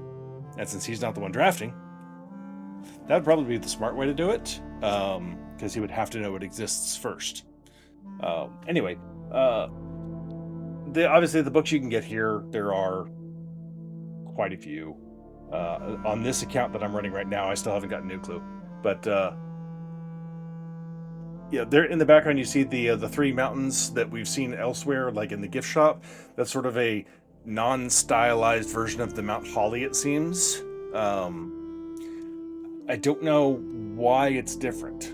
It just, you do see it crop up in places like this. Bishop. The interesting things about this, and we'll get to the article in a second.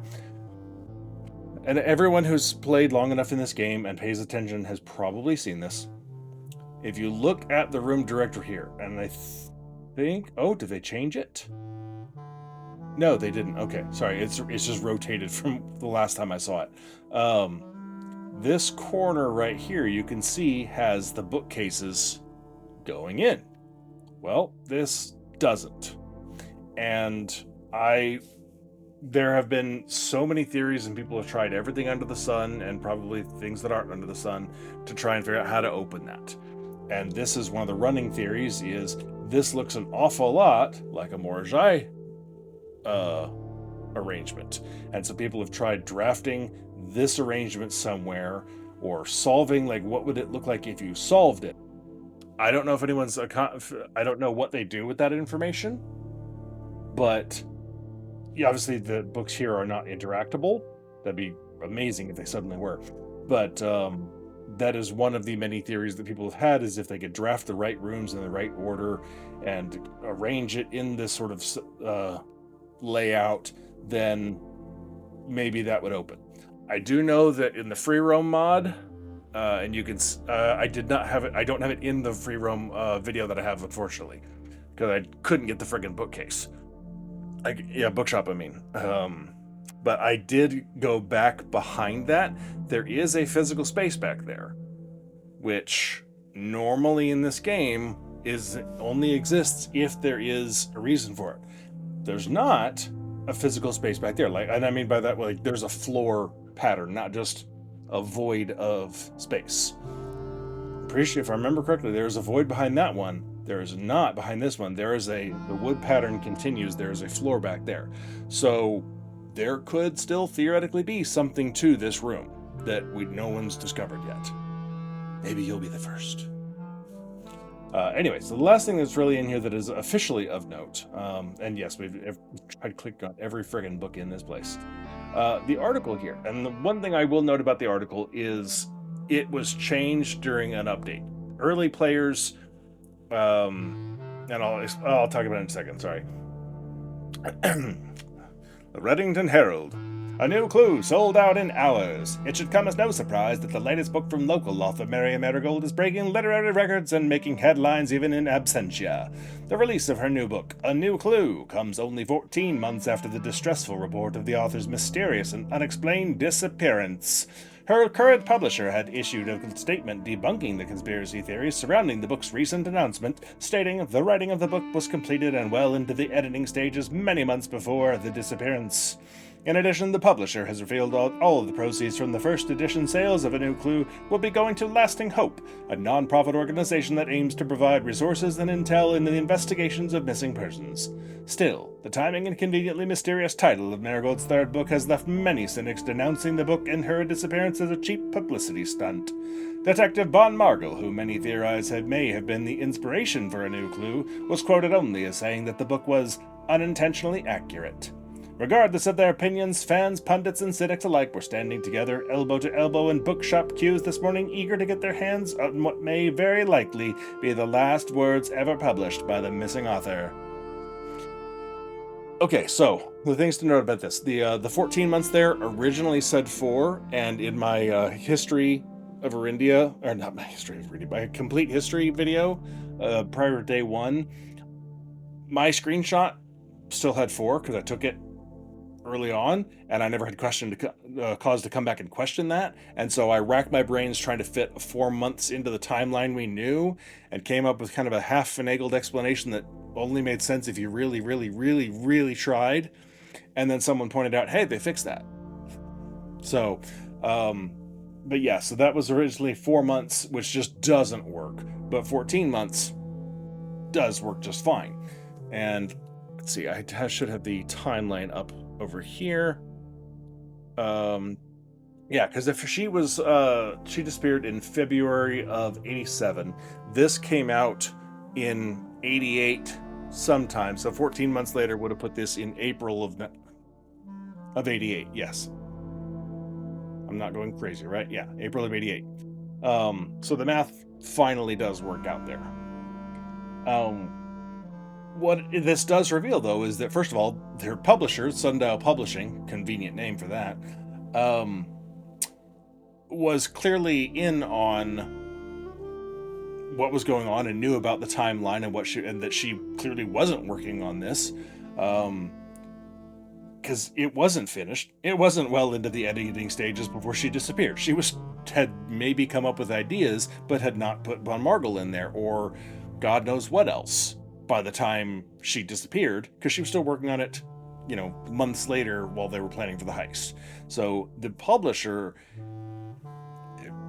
either was told, doesn't know what's going on, but was told just, hey, just tell them this, trust us, and give us some cover. And they may not know the extent of what she was doing, but they know something was going on and they're covering for her.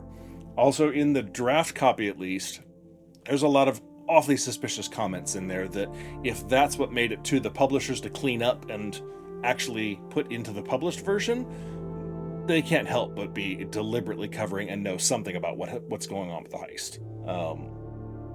Yeah. So, the new clue, going to the lasting hope. Okay, that's cool. I find Bon Margle's comment here suspicious. And I mentioned this somewhere else. I don't know what video. But I find his comment that he was unintentionally accurate. And that's all he's quoted as saying. The guy who comes back to the manor day after day for 2 separate investigations and drafts the house and is trying, has, 80% of the house in his directory, etc. That guy is dogged. He is determined. He is after his own, to do the job. And his comments are, well, it's unintentionally accurate. Maybe he's just not a PR person. I find it fitting that if the Fen government found out about Mary's involvement, and because it's mentioned elsewhere that it's of an embarrassment to the government, to the Fen crown, and the embarrassment to me means they know about Mary's involvement. I also think that Mary was caught and imprisoned or killed, but regardless, her involvement is kept quiet by the government, and in return for their silence, Herbert doesn't, make a big stink, and that's hence Daniel's anger at Herbert. And Bon Margle also just gets his little, well, it's unintentionally accurate.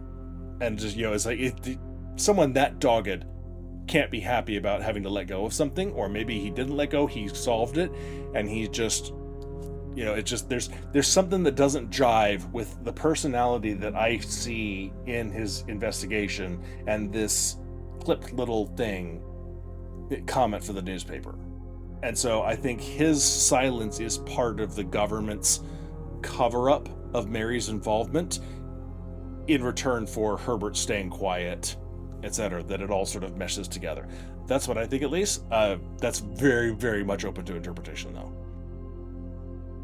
Let's see. I think that's about it for this one. Yeah, I think that's it. I think that's it for the bookshop here. So I now return you to your regularly scheduled insanity of whatever I was doing before this clip. Thanks. All right, we have bought all of these. But we have not read them yet, so I have one set of things to check off here just to show that I did buy them. I was not expecting to get all of them done in one go. We read Swimbird.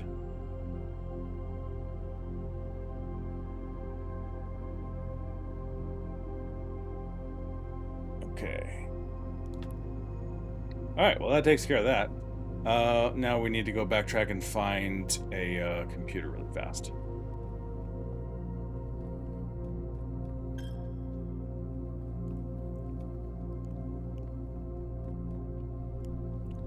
There's no way to get across from here, so we have to go back down the foundation.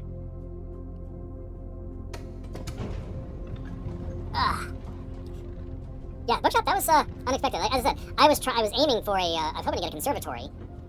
Felt a little bad about passing on the wine cellar, but it'll come back up. But yeah, not about to pass up that bookshop with sitting with that much money in hand. Bookshop is problematic to get, because you can only draft the bookshop from the library, of course.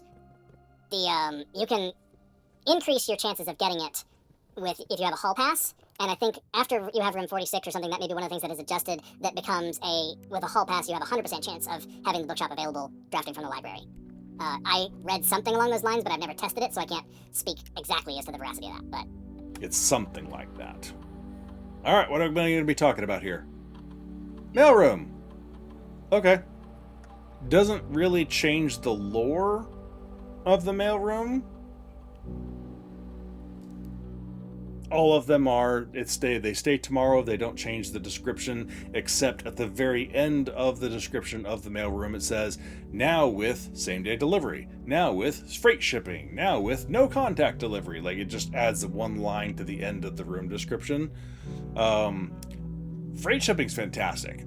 You get so much crap when the freight shipping comes in. I mean, you get the big stuff. You get sledgehammers, metal detectors, shovels, and you get some gems and some keys and some this and so, like, you get so much stuff in the freight shipping. It just takes 3 days before it shows up, so it's hard to plan on when you're going to get it, what you're going to need. Apparently, someone, I want to say it was Bot Nanny, just today, I think, on when she was playing, she got something significant in her playthrough, and the reason she pulled it off is because the freight shipping came through that day and she wasn't expecting it, so she got all the stuff from the freight shipping, and that gave her what she needed to play through and get one of the big goals of the game accomplished. And so, like, it can come in clutch when it shows up. I just prefer a little more consistency. And so I like the no contact delivery, and especially if I can get the mailroom to show up in the conservatory and make it common, that just means I can start cranking out mail packages to show up most days, and again, start the day with a little extra something. And for classroom days, having a couple of keys, a couple of more gems, something to start off the day, very nice. Let's see if we can squeeze in one more day here. What red letter am I missing?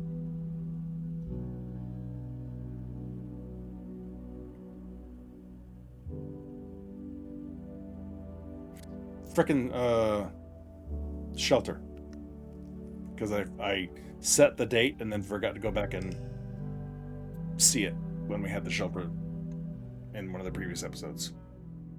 That's like, what letter is that? All right, so all in all, I mean, that was a productive day. Got 6 new rooms addressed, got some permanent things, or some progress made on some upgrades. I really wish I didn't even think about that. Like, might have wanted to take. I should have taken the coat check and put the self-lighting torch in the coat check. Screw the power hammer. Damn it. All right, we'll keep that in mind for next time. Because the Armory has a disturbing tendency to not give me the axe, and it gives me the same 3 options that it gave me today: Morning Star, self-lighting torch, and the shield. If you check, especially the self-lighting torch, I imagine it might work with the other ones as well, but specifically the self-lighting torch, if you check it into the coat check, it can't put that in the Armory, so by default it will give you the axe. And so that's a way to assure that you get the axe every day drafting the Armory. And I didn't think about that because I was focused on the fact that my power hammer is sitting in the coat check and I still haven't sledged down the secret garden.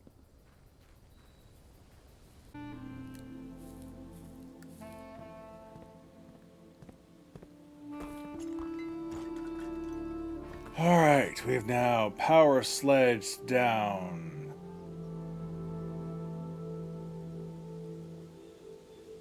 Somewhere on this list. Power sledge. Secret garden.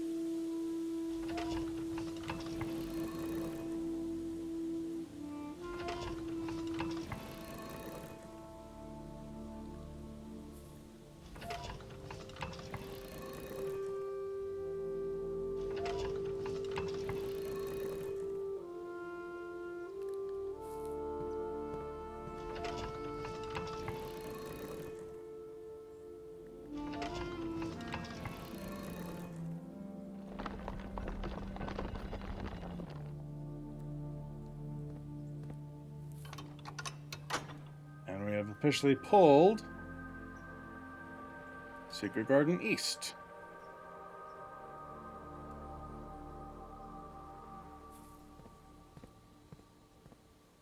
Okay, so we have no path 46. Going south from here is the only thing we need to worry about. All right. Let's see what we got.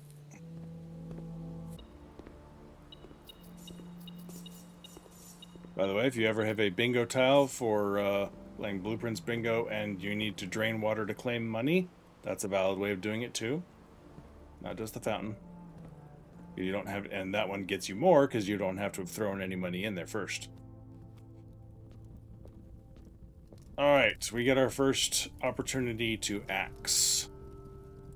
And let's see. The room directory. There are some. I've seen several options, and I'm not sure which ones I like the best. There's some that are kind of a no-brainer to me, and then some that are, well, maybe this one, maybe that one. The classroom's actually a surprisingly good option because you can get through classroom days easier without worrying about gem cost. And then on any subsequent day you choose the schoolhouse, you have lots of redrafting opportunities to move around the house with free classrooms. So that's not actually the bad option. I'm not going to do it, but that's not a bad option. I've seen it done, and I was actually kind of impressed that they did it.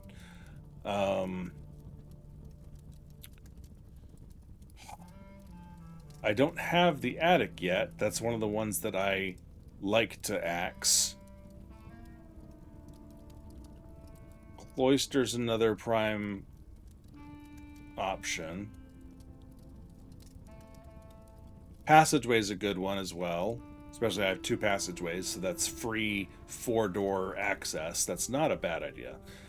Cloister, strong option. Some of it also depends on what I can make common with the conservatory when I can start getting more frickin' conservatories.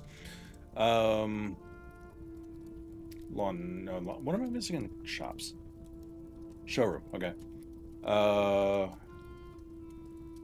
Found floor plans. Just to make sure I get it and to make life easier in the long run.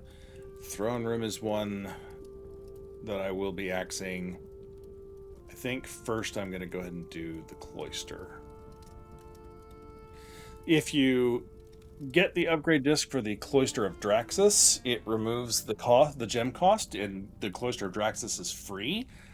But Draxus is one of the harder ones to get. I want to say you have to get the upgrade disc on a day when Draxus is a constellation in the sky. So it's sort of hard to do on purpose because you don't know what upgrade disc you're going to get. And I don't relish the idea of not using any upgrade discs unless Draxus just happens to be up there. I don't know if that's the only way that gets him. Maybe if you have like 15 dead ends in your house, that will also do it. I don't know. I've never done Draxus. My son chose Draxus on his file, but he obviously didn't know the conditions that would have led to that. So I'm not really worried about trying to get it on this one.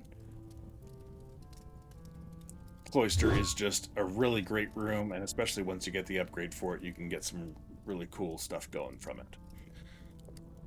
Now, I'm going to pull this out and go put that in coat check. That's why I needed to make sure I had all the steps. Also, I need to backtrack and look for fruit. Forgot about that. All right, we will do that, but I need to get to coat check first.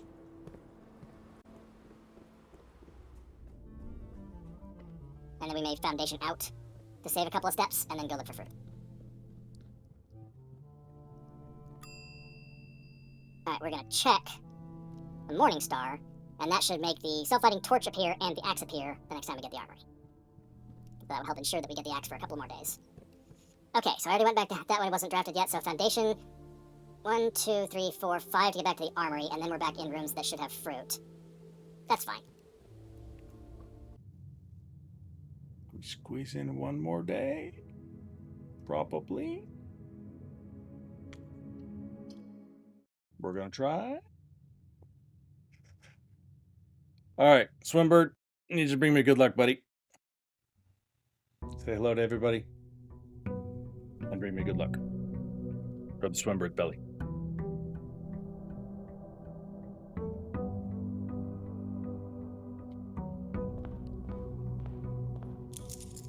Alright, I have 18 gold now in our allowance. That makes the day a little easier to get up to things like being able to afford the axe. Were there any music room? Okay, we'll do the music room next time we draft it. I just completely forgot to back to it, and I was out of steps anyway.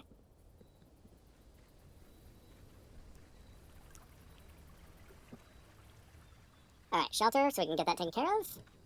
Shelter, so we can get it taken care of. Alright. Day 11, so November 7th, 8th, 9th, 10th, 11th, 12th, 13th, 14th, 15th, 16th, 17th. Right? Did I math that correctly? Day 11 is the 17th.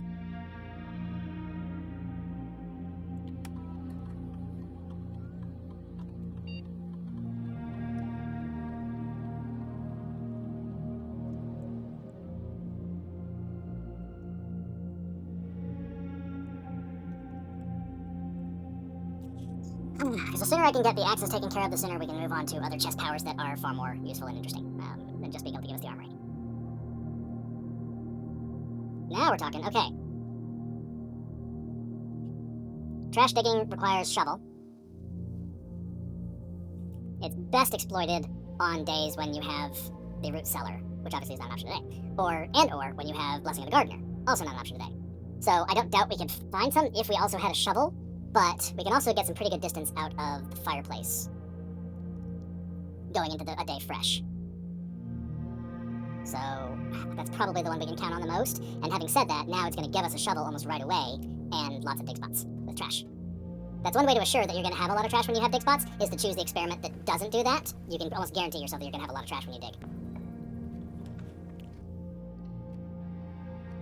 Fireplace. One thing to note is if you're doing fireplace experiments, do not draft your dining room on an outer wall because it takes the fireplace away. Don't need the laboratory. Let's try for something more armory-ish. Oh, that counts? Oh, I forgot about that. Yeah. Rumpus it is. Glad you would be back, Alzara. Thank you for your patience, my friend. Alright, Alzara number 3, I think?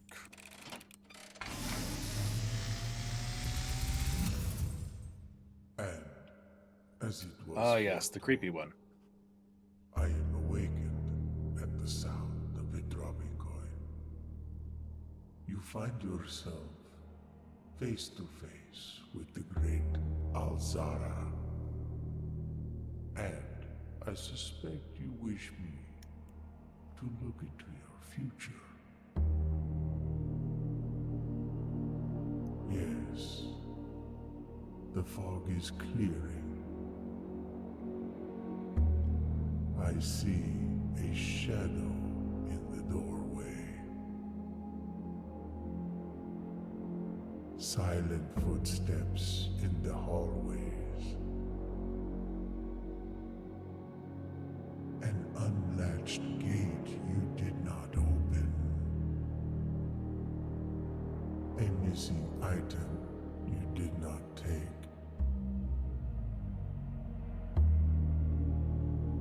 I see a young boy watched from afar. A young boy who once was brave,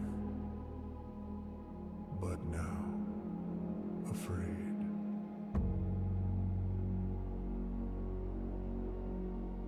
What you have heard Thanks for here throwing Draxus in there for us, Alzara.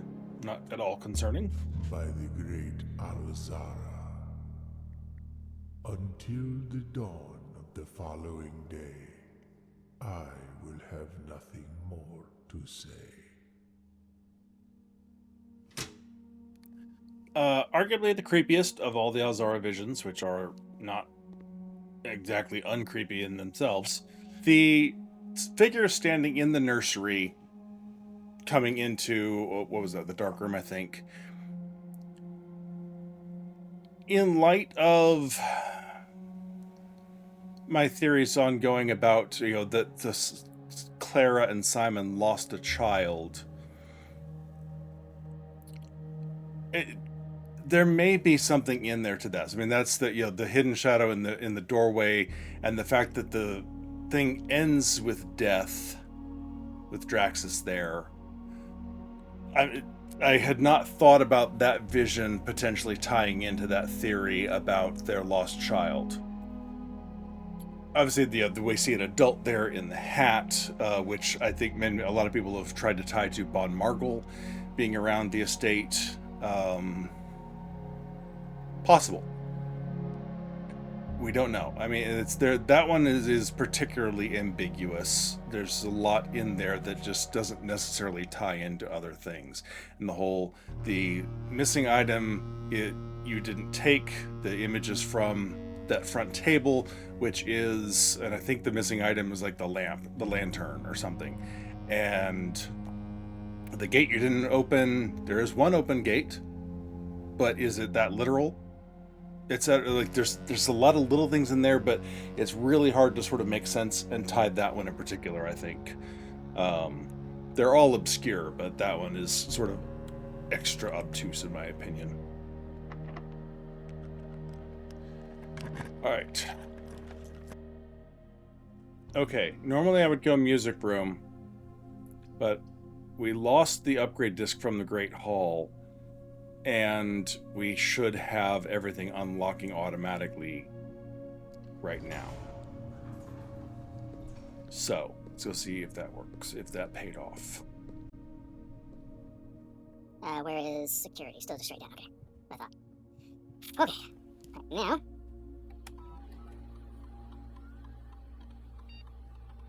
Broad access. Shelter.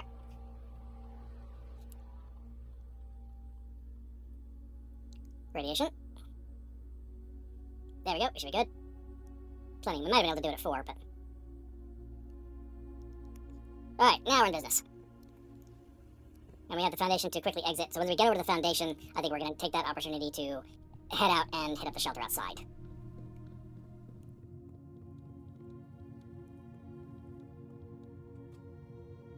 There's our disc. Library works. And we can read the EPCW pump system. EPCW pump system user manual. The most important thing about this entire book is this right here. It's the title, the checkout card.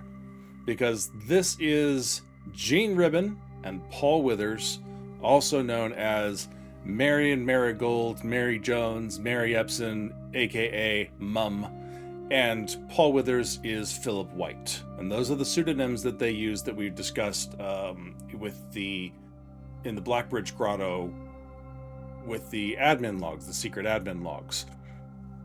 And one of these, I believe, coincides with Caleb Manning arriving at the house, and they are checking out the pump system to make sure that they have everything proper to lower the water level, and just properly understand it to get him in or out of the safe house when they needed to. And then the other, who knows, but essentially, I mean, they needed a couple of people to properly understand the pump system because they needed to be able to freely get in and out of the safe house. And somebody, unfortunately, then if there was something suspicious going on, like Bon Margul was happened to be around, someone had to remove the pump room or make it otherwise unavailable. And so at some point, Herbert removed the pump room from the drafting studio just to make sure that they could never be discovered in the safe house, because you couldn't drain the water in the reservoir to unearth the tunnel.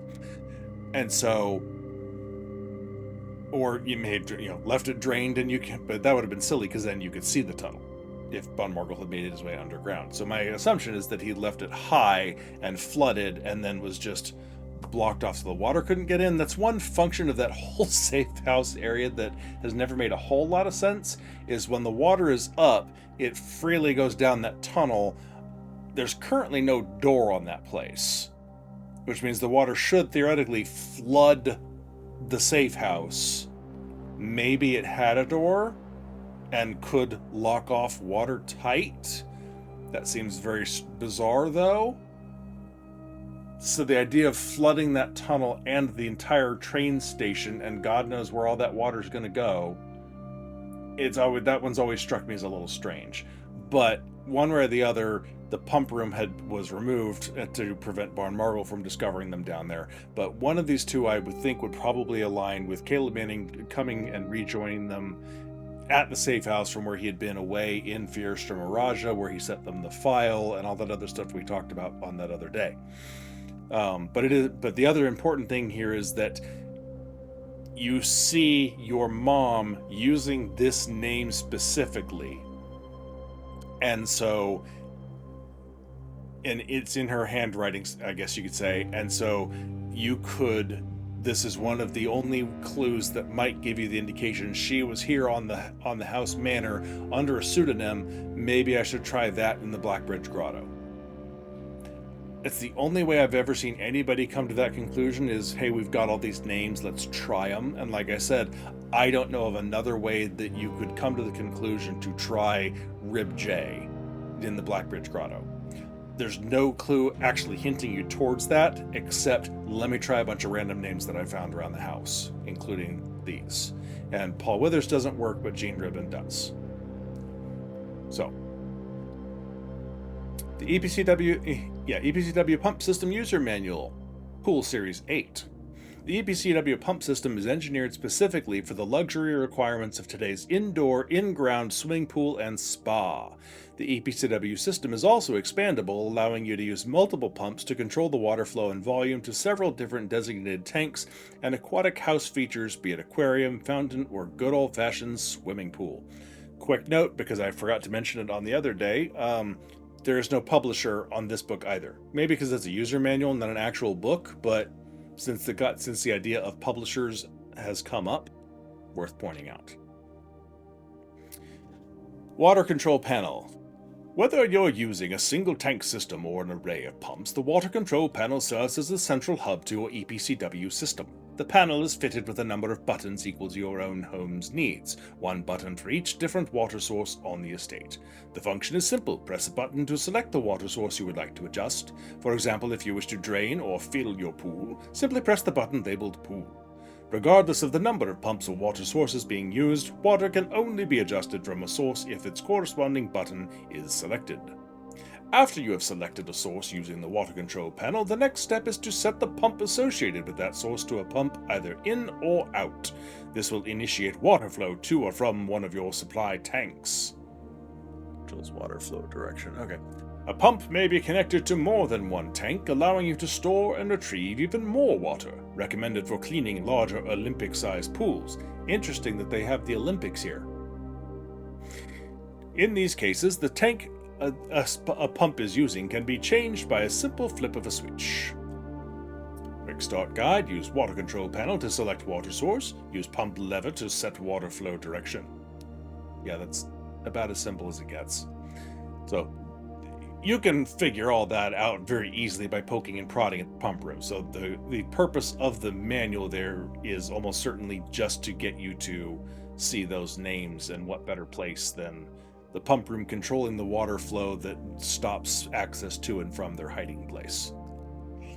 I'm waiting to see if I get an attic before I use the axe again. And I'm not going that way, I'm going back this way.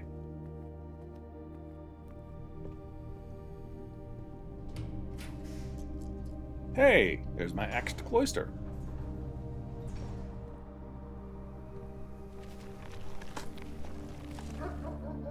It was already unlocked, but thank you, Drawbridge.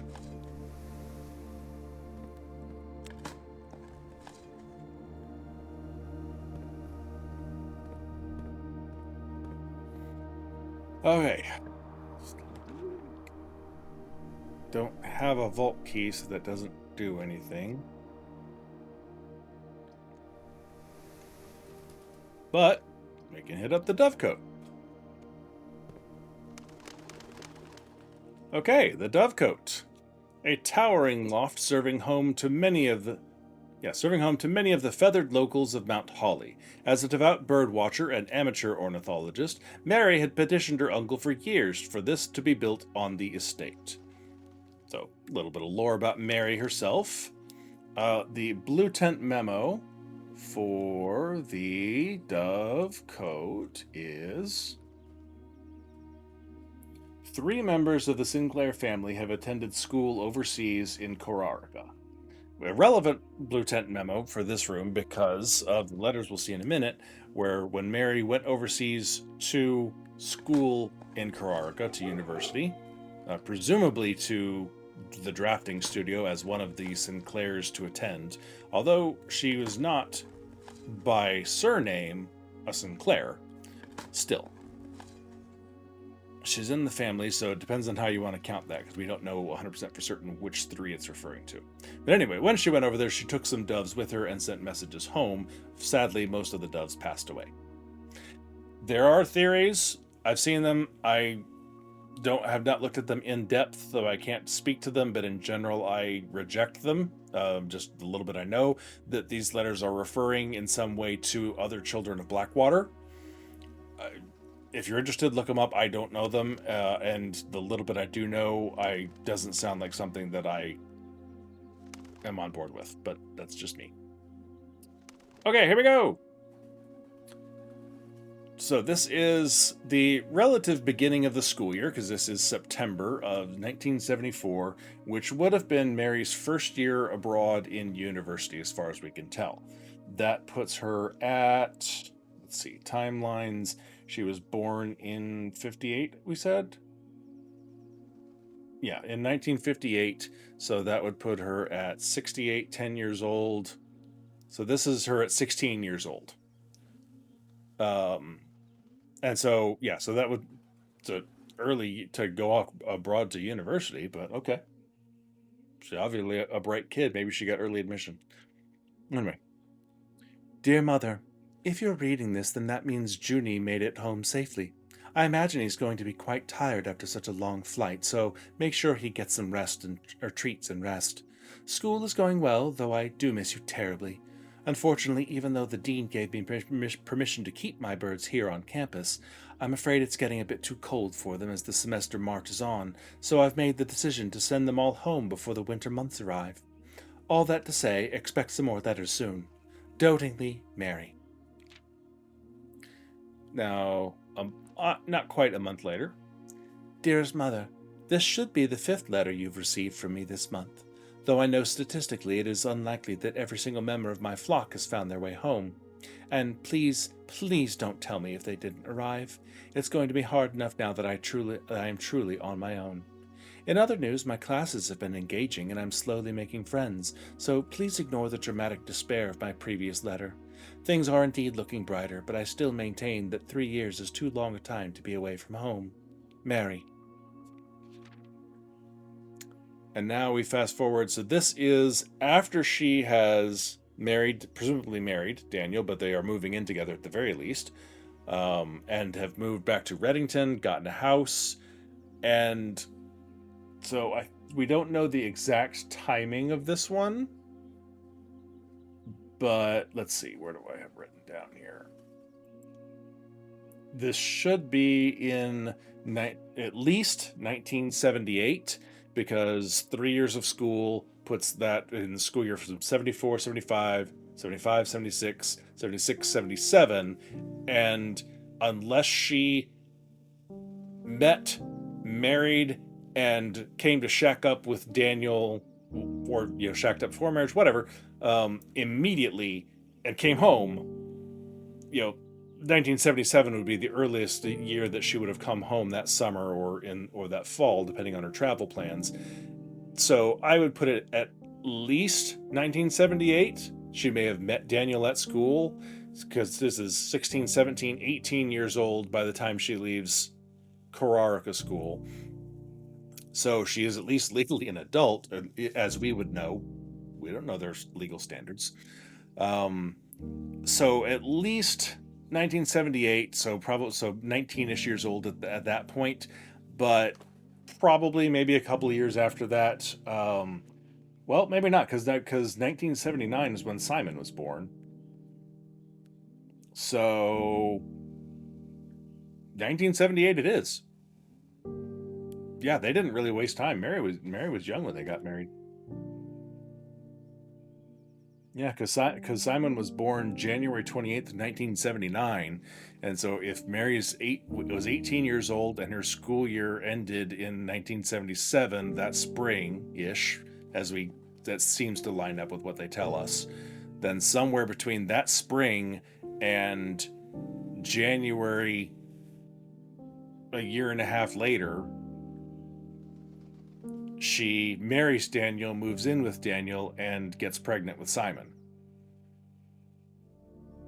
So, anyway, Herbert, thank you so much for your gift of the wedding doves, whom I of course recognized immediately. And yes, I got the hint, so here's your letter. I know it's long, long overdue. The Mayhew life suits me, I think. Not that I didn't love Mount Holly, of course, but after years of being confined in a tiny dormitory, the small place Daniel and I have picked out in Reddington feels more like a stately manor. Once we've finished unpacking and setting everything up, I insist on you making an exception to your reclusive lifestyle to come, share a meal, and admire our somewhat less impressive, but much more personal view of the town. Thanks again for the card, Mary. So her sort of poking and prodding at Herbert kind of tells me that up until this point, it's less likely that Herbert's done his 8 Realms tour, for instance, because that's getting out there in the world and doing stuff, and he's not on business trips, he's exploring and going places he normally wouldn't have, etc. At this point, he has his reclusive lifestyle, and we know that Herbert backed away from ballroom, having balls at the house, and was doing more parlor entertainment among friends after Simon passed away. And so chances are he's just slowly became more reclusive over the course of Mary's life, because her dad is dead by this point. And so she poked him to about his reclusive lifestyle, which I think would be the prod that within a few years, and I'm not doing the math here, so I don't know exactly when, but it opens up one of those windows when Herbert may have gone and done the 8 Realms in 8 months tour as you're right, I need to get up and get out and get off my butt and quit moping around the manor all the time. Possibility. There's a number of different windows that he could have used to take that trip. The older he gets, the less likely I think it is, because we know his health, and he had a heart condition, and he's just getting older, and we know he's trekking around the Carrarica Mountains and slugging his own gear with him at the time, etc. I don't see a 70-something-year-old man doing a whole lot of that. There are some indications that one of the staff memos mentions Mordejai and their festival and the natural order of things, and that in his last years, Herbert came after his 8 Realms tour, Herbert came to appreciate the natural order of things, etc. It doesn't necessarily mean that he had just recently finished up that Realms tour and therefore changed his mind about the natural order of the Ajaran Angels. It could, but it doesn't necessarily mean that. He could have done the 8 Realms tour years before and was thinking about it at some point. He goes, the one that they did in Mordejai, I really like that. That makes more sense. Let me do something with that. So, I mean, it's unclear. It's really tough to pin down when that 8 Realms tour happened. A final note here from Mary. We are returning east and should arrive on Tuesday. If coast is not clear, lower the satellite dish to warn us. And that should be what the SD stands for, satellite dish. I don't know of another interpretation of this, except that she sent this letter via Dove, which would then immediately come here to Mount Holly. She couldn't send an email necessarily. Couldn't trust a snail mail letter. Sent it via Dove on probably, Monday, September 1st. And then, or Sunday before that, so there's a couple of days when they are out of the safe house, but in or on their way to Fen Aries to go to the heist. Then September 1st, that night crosses over into 1:30 a.m. on September the 2nd, Tuesday, if I'm remembering all the dates correctly here. And then they steal the crown at 1:30 a.m., hightail it back, and then arrive back in Mount Holly on that Tuesday. Would be how the math would have to work out, because, yeah, it was at 1:30 in the morning on the 2nd, which is a Tuesday. So that's the only way that sort of makes sense. Unless it takes them a whole week to get back and it's the next Tuesday, also possible.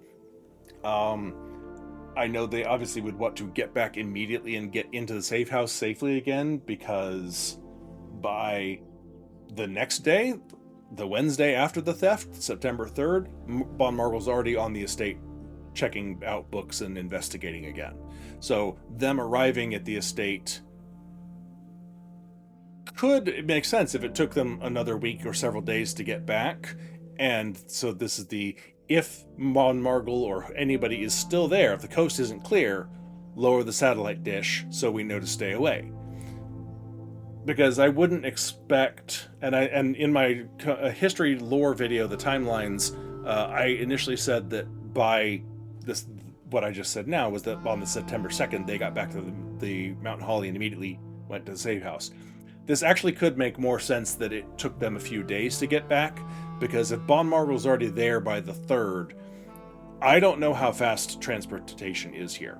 It seems to have taken them a while to go from the safe house to Aries, but they could be taking their time to make sure they weren't discovered, settling into a temporary safe house there, whatever.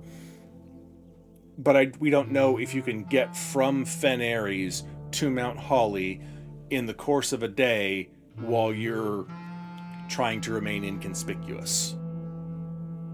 And so them taking their time to get back, and the next Tuesday, her sending this dove to arrive by then, actually might make more sense. And so then it's saying, okay, if we know that the Red Guard's going to be there, probably, so if the coast isn't clear, lower the satellite dish so we stay away. It's a difference of a week, probably doesn't matter all that much, but I believe in trying to get the facts straight whenever possible. So that's quite possibly the case. Anyway, that is the Dovecote. In free roam, you can fly up and get a really close-up view on some of those birds up there. It's kind of cool.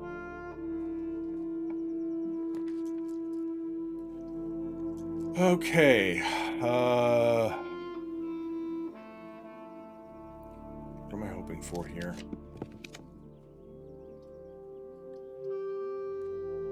That's one of the things. What I'm actually hoping for is the attic, though. The free classroom might help me get the attic. I have the ability to make fire.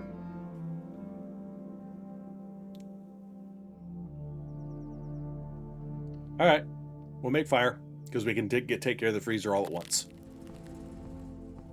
Okay, the freezer. Dedicated to deep freeze and cold storage, Mount Holly's freezer is an insulated space kept almost as frigid as the snowy mountains of Carrarica, just in case you needed the weather for your sigil. Sustaining a sub-zero temperature is vital for keeping the items in this room under ice. So, if the room is not thawed out, and you thaw the room by drafting it close to the furnace, if the room is not thawed out, it does you no good whatsoever to melt these because you can't pick them up. And I have no intention of drafting the furnace next door, so... But you can get a key. You can open this up. These are the extra servers for the Blackbridge Grotto that are not in use. Now we have from Denny.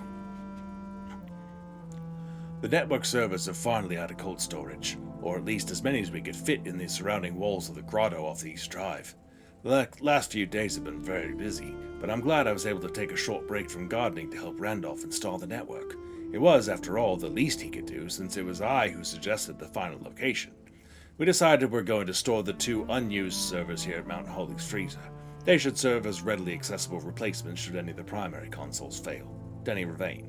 And here you see the admin key structures. If you have not discovered it yet, this is a hint. Reva D, Denny Ravane, maybe let me try that in there. Oh, that one doesn't work. But with that naming convention, let me try Ann Babbage. Hey! And like, you can figure it out from that. I figured it out from the servants' quarters note, which is, I think, the most common place people see it, since this takes some doing to get in here. But, you know, it's still useful. It's still here. Upgrade disk. Awesome. So yeah, so these are not plugged in. I've seen some people's kids like, how do we connect? How do we route power maybe through the ducts from the boiler room to the freezer so we can power those 2 missing servers? These servers are not plugged in. You can't power them. You're not expected to power them. This is storage for them. In case one of the servers in the Blackbridge Grotto goes down, these are there to pick up and move out of here and go put them in the grotto to replace those. So there's no indication these are hooked up to anything in here. And the freezer, and again, why I went ahead and picked this is because I have the ability to make fire today. But we have the, not for staff use, Master Sinclair's personal freezer. It's snack time for Master Sinclair. There's a prism key in here. If you have a prism key in your inventory, it still looks like that under the ice, but when you thaw it, it becomes like a normal key. And then we have the letter. Thaw only in the event of my death. Simon, I had wished for you to read this letter upon first arriving at Mount Holly, but I couldn't risk the contents of these pages falling into unsympathetic hands. My personal freezer should prove quite the safe box, as all of the staff have for many years respected my wishes that it remain shut and untampered. My favorite snacks were also stored here. But in addition to these delicious treats, it has also for the last 20 years stored many a cryptic message and ciphered note.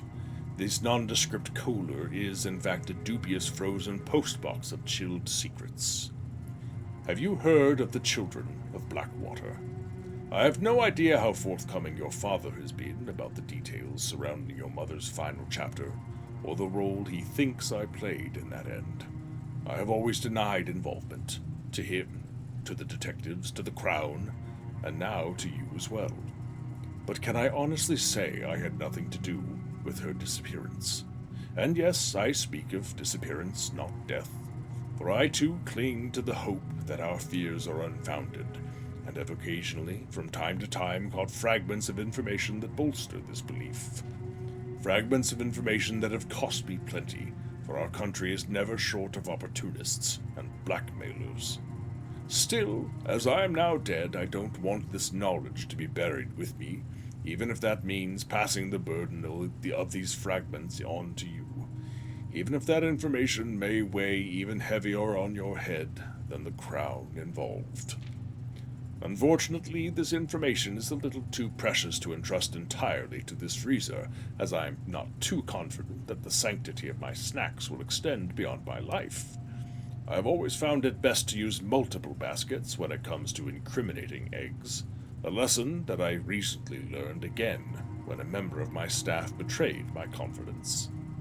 I have placed 8 red envelopes in 8 even more secure locations throughout the estate, and left a hidden message for you among the art that hangs in almost every room of this house.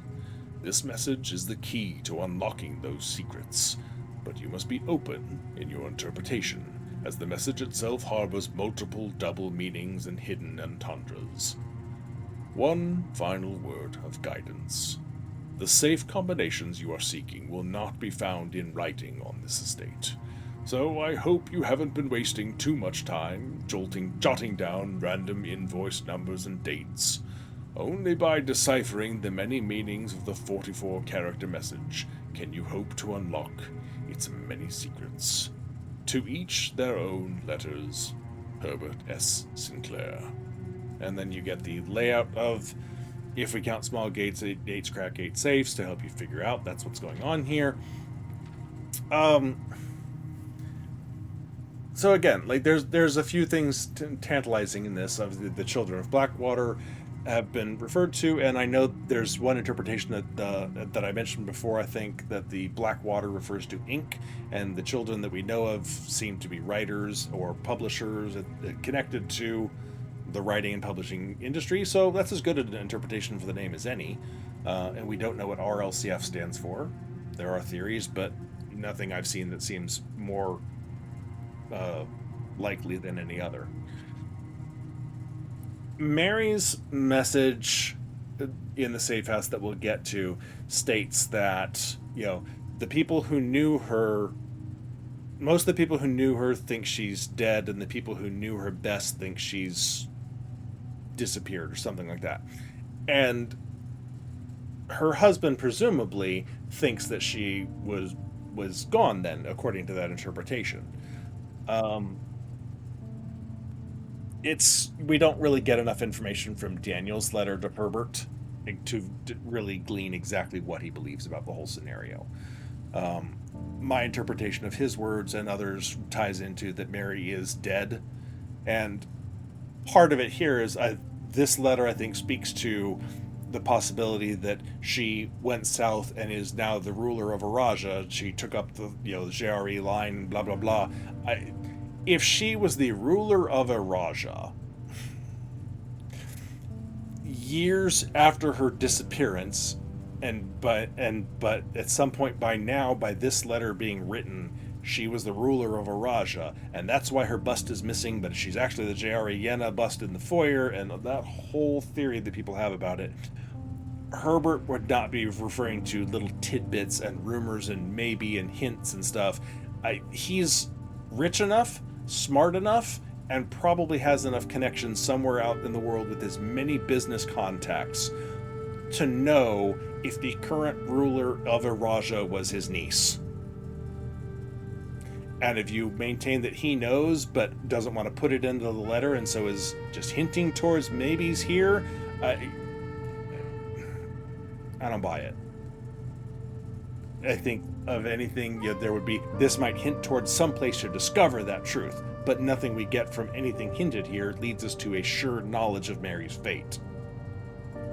And so I don't think he would leave Simon dangling with the lack of knowledge. We still don't know 100% for certain, obviously, what Mary's fate is. There is still a slimmer of possibility that she is, in fact, the current ruler of Araja. I don't think enough things positively point in that direction to support that theory, though. And some of it, I think you have to assume a whole multiple layers of subterfuge and lying, and I'm lying to help you find out the truth, or like there's layers upon layers upon layers of Herbert deceiving Simon and deliberately putting this thing down, saying it's the truth, but it's actually a lie, to help you discover that if you question this, maybe you'll question this other thing that he also said that was also a lie. So if you question that, now you'll discover he was actually telling the truth in the third lie that you have to go through some serious rabbit holes and jump through flaming hot hoops to get to that conclusion, in my opinion. So again, just my opinion. I don't gainsay anyone their theories that I can't disprove. So it is what it is. All right, let me climb off my soapbox here for a second. Hold on. All right. The 8 envelopes in 8 even more secure locations. We've discussed before that, at this point, this is after Denny's theft of the original 8 letters. So these 8 letters are the ones that we see now, one of which is missing that we'll never see. Where did it go? Where was that other location? We have the 8th secure location behind a really short orchard gate that anyone other than Simon could just hop over. There could have been originally a safe of some sort in the orchard. We don't know. Maybe the letter was kept in with the microchip location in the scorched sundial. We don't know that either. We have the gem stand that's empty in the little hut over there that indicates maybe that the gem was there and stolen. It seems like a bad place to have just left the letter and a gem sitting out. trusting on the orchard gate as the lock. So then there would have had to have been something else in there to house the letter and the gem, if that's what happened. It's not clear, and the theories around are a little ambiguous in my opinion. Nothing really seems to stand out as, yeah, this makes the most sense for what happened. But yeah, there's not a whole lot else to say about that, other than, again, that one of those red letters that Denny stole, we've never, can't ever, and will never see, because it's not actually among the 8, because he stole 8. We see 8, or -1, but one of the 8 that we see is from Denny, as far as we can tell. So that pretty much takes care of the freezer. All right, let's go see what time it is. So it opened at 10. We have 4 hours, so if we're before 2 p.m., we're okay. If we're after 2 p.m., then I think we're sunk.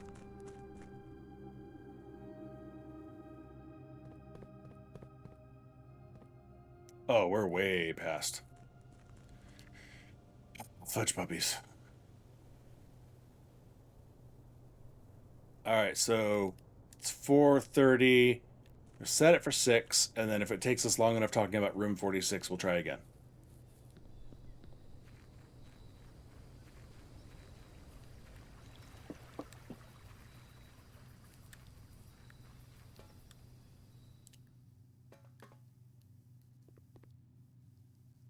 Might as well.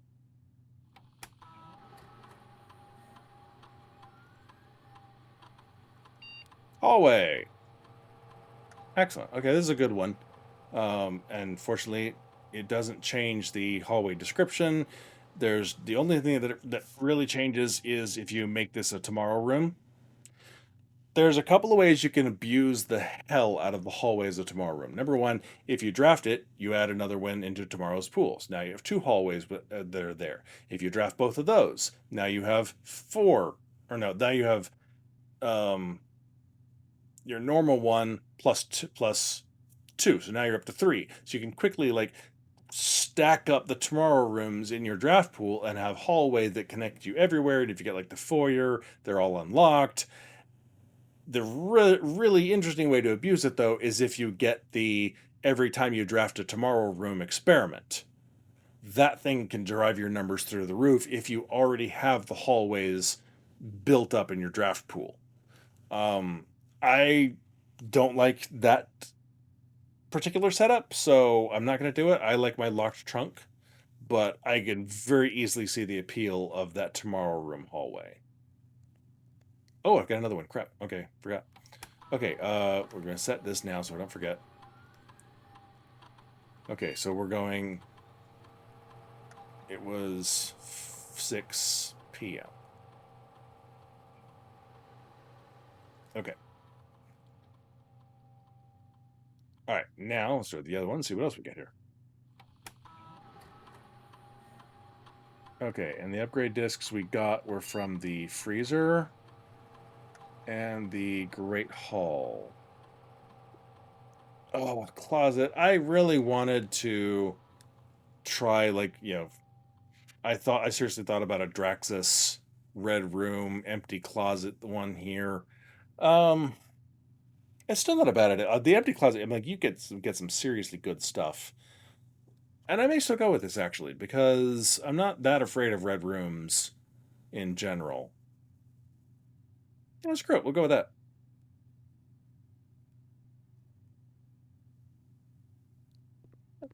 Why not? The important thing is don't shelter it. If you shelter it, I think it goes back down to like a 2-item room. Okay, I'm saying that the torch chamber in the underground and the tomb area and everything was useless. We're going to use it. Since we just opened this up. And we have adjusted the water level of the reservoir to be where we need it to be. That's the chest room. We need the next one. There it is.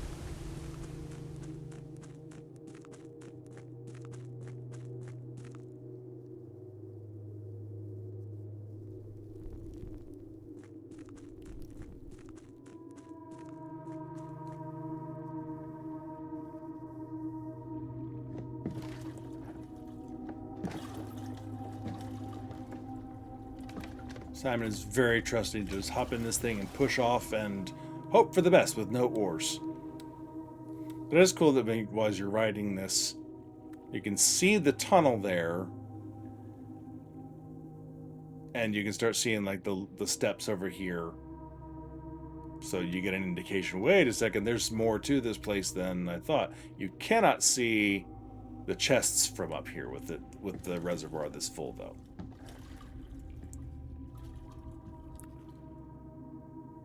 Okay, that's taken care of, so that's set up for the future. Alright, now we discussed the antechamber off in between, like after the episode was over, and like while I was sitting in the menus. So I don't think there's really anything else to say about this one.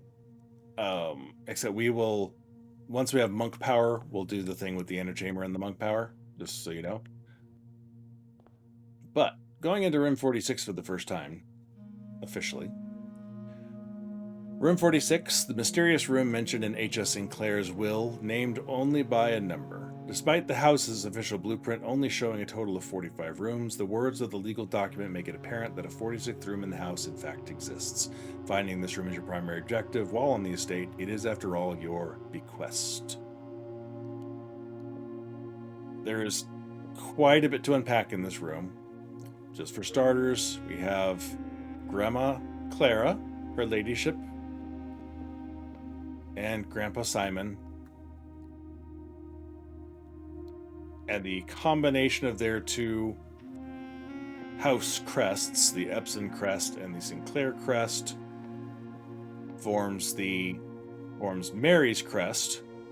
So you have the holly and the 3 bars that we've discussed before, and then the swan and the spades on this side. And then that gets sort of condensed down into Simon's half over here. So now we have all 3 of those on one side, and then the music note, which we don't know has any particular association with Daniel. It could just be something made up, because that is this crest is a swan song, and that shape of the music note also coincides with the underground train map route that Mary has set up in a new clue. So it's sort of how valid is this really? But there's us. Yay. The cuckoo clocks. I guess we can go ahead and pop open the realms thing while we're here. Our first Sanctum key. You found a Sanctum key. There is no other description than that. It is a Sanctum key. The crown of the blueprints. The former ruby crown of Orinda Aries, recently set with freshly cut sapphires. First time you draft a red room, while drafting, you may remove it from the draft pool and get a gem and redraw floor plans. So it's a little bit OP. It's a fantastic item. But specifically, this is the crown that was stolen, of course. The 8 rubies were removed, and that's, we believe, there's no proof, I guess, but we believe those are the 8 rubies that you see in 6 of the safes that you unlock, 2 of which we should hopefully soon be reading about being seen in the world at large. But yeah, but when you first come in here for the first time, this is where you actually start to learn about the blackmail. Secret room is not as secure as you thought. We have your letters. 8 letters, 8 payments, 100 gold. Instructions to follow. The instructions here would presumably be the correspondence back and forth that are referred to in the last letter in number 8 from the office safe, where they say, okay, we may have gotten a little carried away in what we were saying. We weren't threatening Simon. So it presumably the instructions would have been, follow through with this or else. It's like, now we've got your stuff. Wait to hear from us. Now there's more information coming through with the follow-up letter of instructions, and then Herbert replies with probably a bit more heat, feeling that Simon may be threatened, and then you finally, then money is exchanged, the letters are given back, and then you get letter number 8 from the blackmailers Forever Anonymous X, aka Denny Ravane, almost certainly 99.9%. With its whole, we don't think we're better than you, we're actually kind of sympathetic, sorry for our tone, we just want to get this out of the way, hope you think better of us, thanks, bye. But this is just what starts the whole thing off. And the 8 realms in 8 months, rather than wait until we're done with the Sanctum stuff. So we go from starting in Orinda, Aries for the first postcard. Go down to Raja, then sail up to Arch Aries. From Arch Aries, I always forget which of these comes first. I want to say they go to Morjai, then I think is it Kararka? I just put the wrong one in there. Kararka.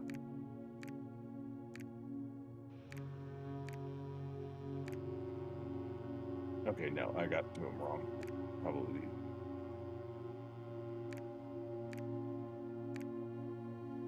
There we go. Yeah, I always forget which one came first, Kararga or Vera. Okay, so here we have the certified copy of the property deed, deeding the land from Lord Arthur Clementine to Lady Orave of Trinsdale.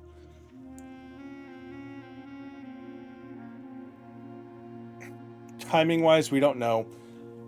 Arguably, this is to Lady Orave of Trinsdale. It does not say to Lady Orave Sinclair, or it's like the specifically to Lady Orave of Trinsdale makes the relationship between her and Simon at this point a little ambiguous. They may not have been married at this point. We don't know. They may have been already married and happily living together for quite some time, or in search of a new house. We don't know. But the fact that it's deeded specifically to her leads to a little bit of ambiguity in there. Anyway, and this is from a new Finn Clark, Stationers, Reddington, and Fen Aries, and it satisfied a record on May the 13th of 1912. So this lines up with the timeline of before she begins working in her atelier to make the manor. Know all men by these presents that Lord Arthur Clementine, rightful owner of the land that rests in the northern range of the Reddington Mountains, doth grant and convey to the bearer of this document, Lady Orave of Trinsdale, the land, forest, and waters of the sheer cliffs that rest in the northern shadow of the Holly Leaf Mountain, with all the rights, privileges, and appurtenances thereunto belonging. Boundaries. The property of Mount Holly consists of dense woods flanked by cliff walls irrigated by mountain springs, streams, and punctuated by several runoff waterfalls. This area is sheltered between the summit's northern slope and saddle, spanning across 80-odd acres of land. That use of odd there, we talked about the odd versus DDO. People look at that one askance as well. The property is situated southwest of Reddington, bound on the south by steep crags and abutting the east by the high road to Tanner Fork. Sorry, my glasses are fogging a little. Comments. I, Lord Arthur Clementine, covenant, promise, and agree with Lady Orave, her heirs and assigns, that I am lawfully seized and possessed of said premises, that the same are free and clear of all encumbrances, that I have good right to sell and convey the same to the said Lady Orave, her heirs and assigns, and that I will warrant and defend the same against all lawful claims and demands whatsoever. In hand and seal, I make my mark in the grand year of Fen Aries, 1912. Lord Arthur Clementine. I believe there's some question about the handwriting there. I have not made a close enough study of it and to really know what's going on. I'll make a quick note of it up at the top of the screen for YouTube, but I don't know. I don't remember enough about what the questions are about the handwriting there at the bottom. Sorry. All right, last but not least for room 46 for now. The last will and testament of me, Herbert S. Sinclair. I, Herbert S. Sinclair of the Mount Holly Estate at Reddington, do publish and declare this instrument my last will and testament, and hereby revoke all will and codicils heretofore made by me. I declare that I am not and have never been married and have no children. First, I direct that all my debts and outstanding expenses be paid as soon after my decease as possible. Secondly, I direct all the servants and staff in my employ at the time of my death shall be granted indefinite leave to be paid out of the reserves of my estate, set aside for such occasion, until such time as a new master of Mount Holly bids their return. In the event that the aforesaid reserves for this purpose are depleted before a new master of the estate is found, I direct my executor to make provisions for their future employment, and to do so in a manner that is just and equitable to all parties involved. Thirdly, to my faithful valet, Hartley Ruota, I hereby gift to him the lake house in Trinsdale as a small measure of gratitude for his many years of unwavering loyalty and devoted service. I direct that my executor take such steps as are necessary to transfer ownership of said lake house to Hartley Ruota, and should use all reasonable efforts to persuade him to accept the same. Furthermore, to my late cousin Tillin's 2 children, Courtney Farine and Rygard Farine, who have sometimes been impulsive and hasty in their actions, I grant to each a cuckoo clock set eternally on the sacred hour, for only time will tell when they are ready to slow down enough to appreciate the gifts bestowed upon them with the patience and wisdom that comes with maturity. In the case that Lionel Epson should return from his travels abroad, or in the event that any of his heirs should present themselves, I bequeath to him or them, as the case may be, the diary and its related key which formerly belonged to his sister, Clara Epson, which I have kept in her room and beside her grave respectively and respectfully. In addition, it is my fervent desire that the gallery, along with all the artwork contained within, be bestowed upon the Reddington Museum of Art, including the sculptures, exhibits, and the entire collection of drawings by Christopher Manson, comprised of 4 pieces entitled Think, Ponder, Realize, and Ruminate. This generous donation shall be made 1 year hence following the date of my earthly departure, when it will be removed from the Mount Holly's draft pool. Moreover, to the Grand Cathedral of Araja I bequeath 8 stone statues, sculpted in the likeness of the 8 Ajaran angels, Orinda, Lydia, Rina, Joya, Dahlia, Vea, Mila, and Draxus. These sculpted figures have been in the Sinclair tomb for multiple generations, and even though there has been much debate over their natural, numeric order, they have nevertheless remained steadfast in their safeguarding of our family's secrets. I trust they will continue to provide the Cathedral of Araja that same level of stewardship. I give and bequeath to my grandnephew, Simon P. Jones, son of my dear niece Mary Matthew, all the rest, residue, and remainder of my estate, and my right, title, and interest in and to the house and land which I own near Mount Holly, as a token of the cordial and affectionate friendship which for nearly half a century his grandmother, Clara Epson, has shown me. The above provision and bequest is contingent on my aforementioned grandnephew discovering the location of the 46th room of my 45-room estate of Mount Holly.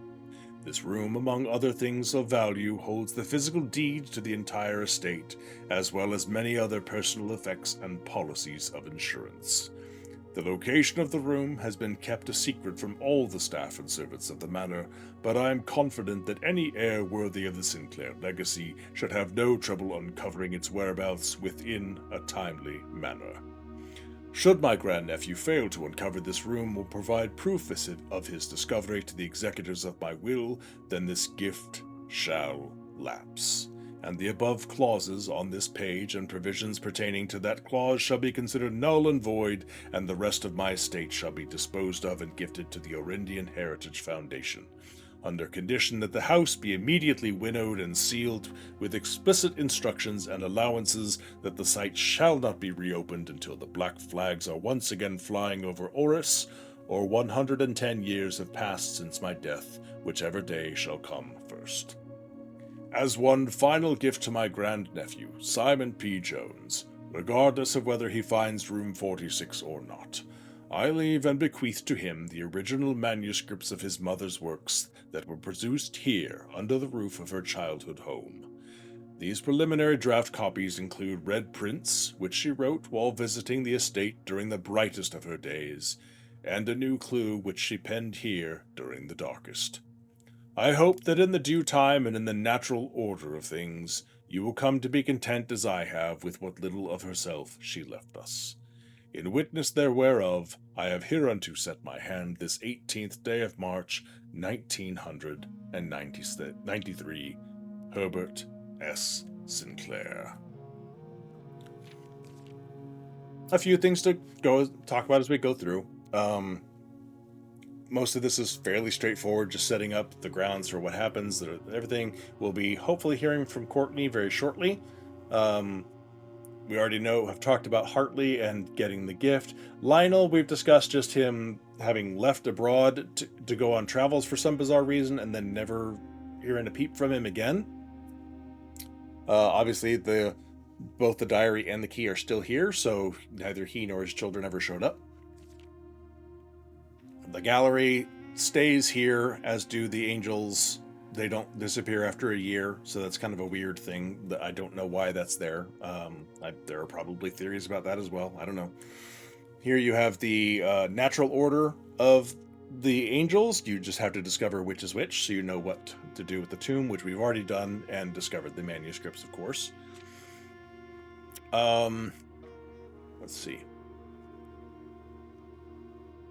The fact that if Simon can't solve this, the house gets sealed up for 110 years, or Oris, black flags in Oris. So if the Children of Blackwater or some other agency are responsible for restoring Orinda to Oris and the rule of the realm to the black flagged and the family, makes sense. There are theories that the Sinclair family is directly linked to some of the original families of Orinda, whether they're Oris's line or House Aries, possibly Desolé, but I doubt that one. So the fact Herbert still has some indication or hope that may still come to pass one way or the other. Or if it doesn't, 110 years goes by which point probably nobody in his family is still around anymore, so it doesn't matter if you now all discover that they were hiding a giant castle underground and all the other secrets to do with the manor. So, and I think that's about all really to worry about there. Now it should be after 6. Let's head down. Anything else to talk about? Oh. First key found here on the furthest rank. Obvious. Second loctite in the vault of a bank. Vault, box 370. The third is high up among all the clocks. Clock tower. The fourth down below beneath all the docks. Drain the reservoir. The fifth key is held by a king on his throne. Throne room, once we get it eventually. The sixth in a station left by one of your own. The question on that one is, did Mary specifically have the key and left it for Simon? Or did Herbert just arrange for it after the fact? You can make an argument either way. There's no way to really know. The verbiage makes it seem like Mary left it there specifically for him. That could also just been something that Herbert put down there as a clue to Simon, not literally meaning that, hey, your mom specifically had this with her and left it down there for you. Seventh is major if you draft it quite late. Music room, which hopefully now we can pull that one off. And the last key is waiting behind the last door of 8. Of course, that is the Mechanarium. I just did that one yesterday on my other ongoing file. That as I said, I've been confusing with this file sometimes while trying to play. Let's see. Weight room, office, library, foundation.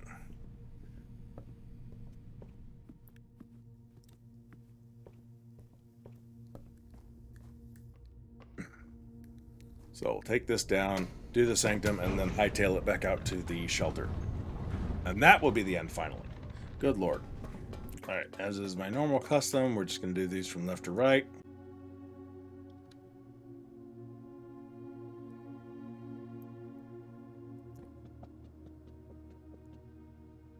Okay, we're looking for the state of Utah. We need the telephone poles. We need 3 of them in a Y formation. And then we need big dot, little dot, big dot, little dot.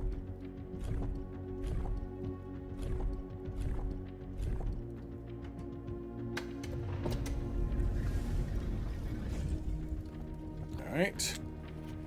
The Morajai box, the Orinda Aries variation. Due to the overwhelming amount of artifacts bearing the Orinda Aries sigil that were destroyed after the war, Morajai puzzle boxes featuring the infamous black symbol are among the rarest and most valuable collectors can acquire. When black tiles are pressed, the entire row shifts to the right as if on train rails. Well, I know where there's at least 8 more of them handy. Let's see. Let's solve this fast because it's getting late for me. 2, 3, 4, 5, 6, 7, 8, 9, 10, 11, 12, 13.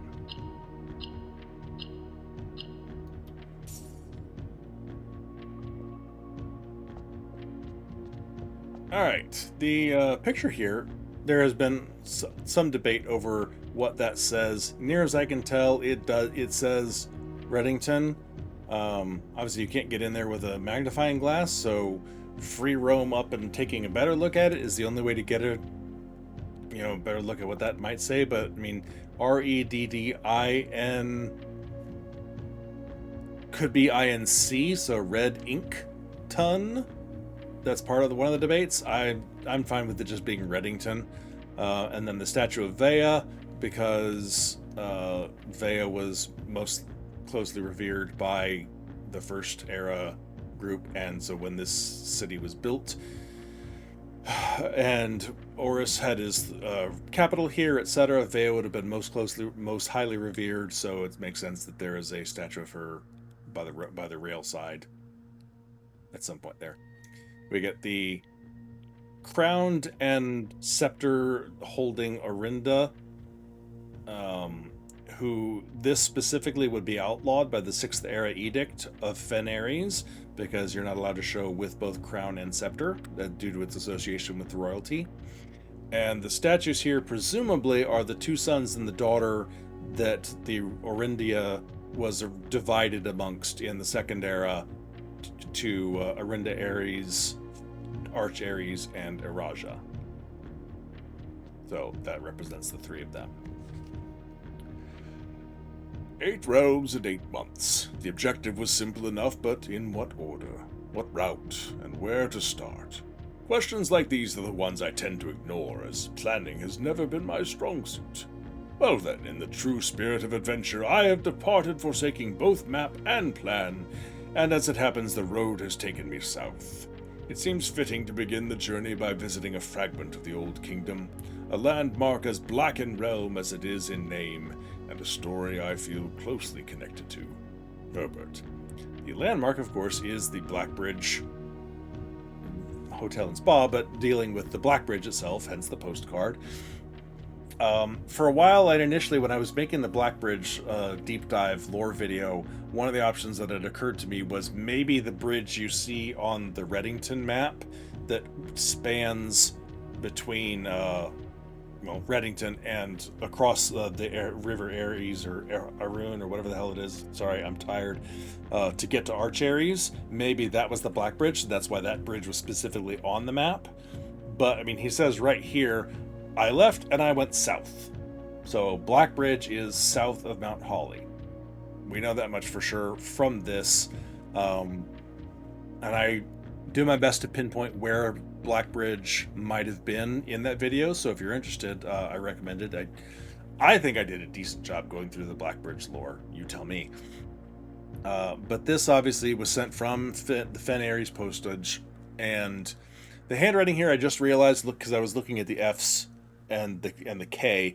This handwriting, Herbert's handwriting, is what you see on the will, and that was one of the questions. Is at the bottom of the will above Lord Clementine's signature is Herbert's handwriting with the date and that final message.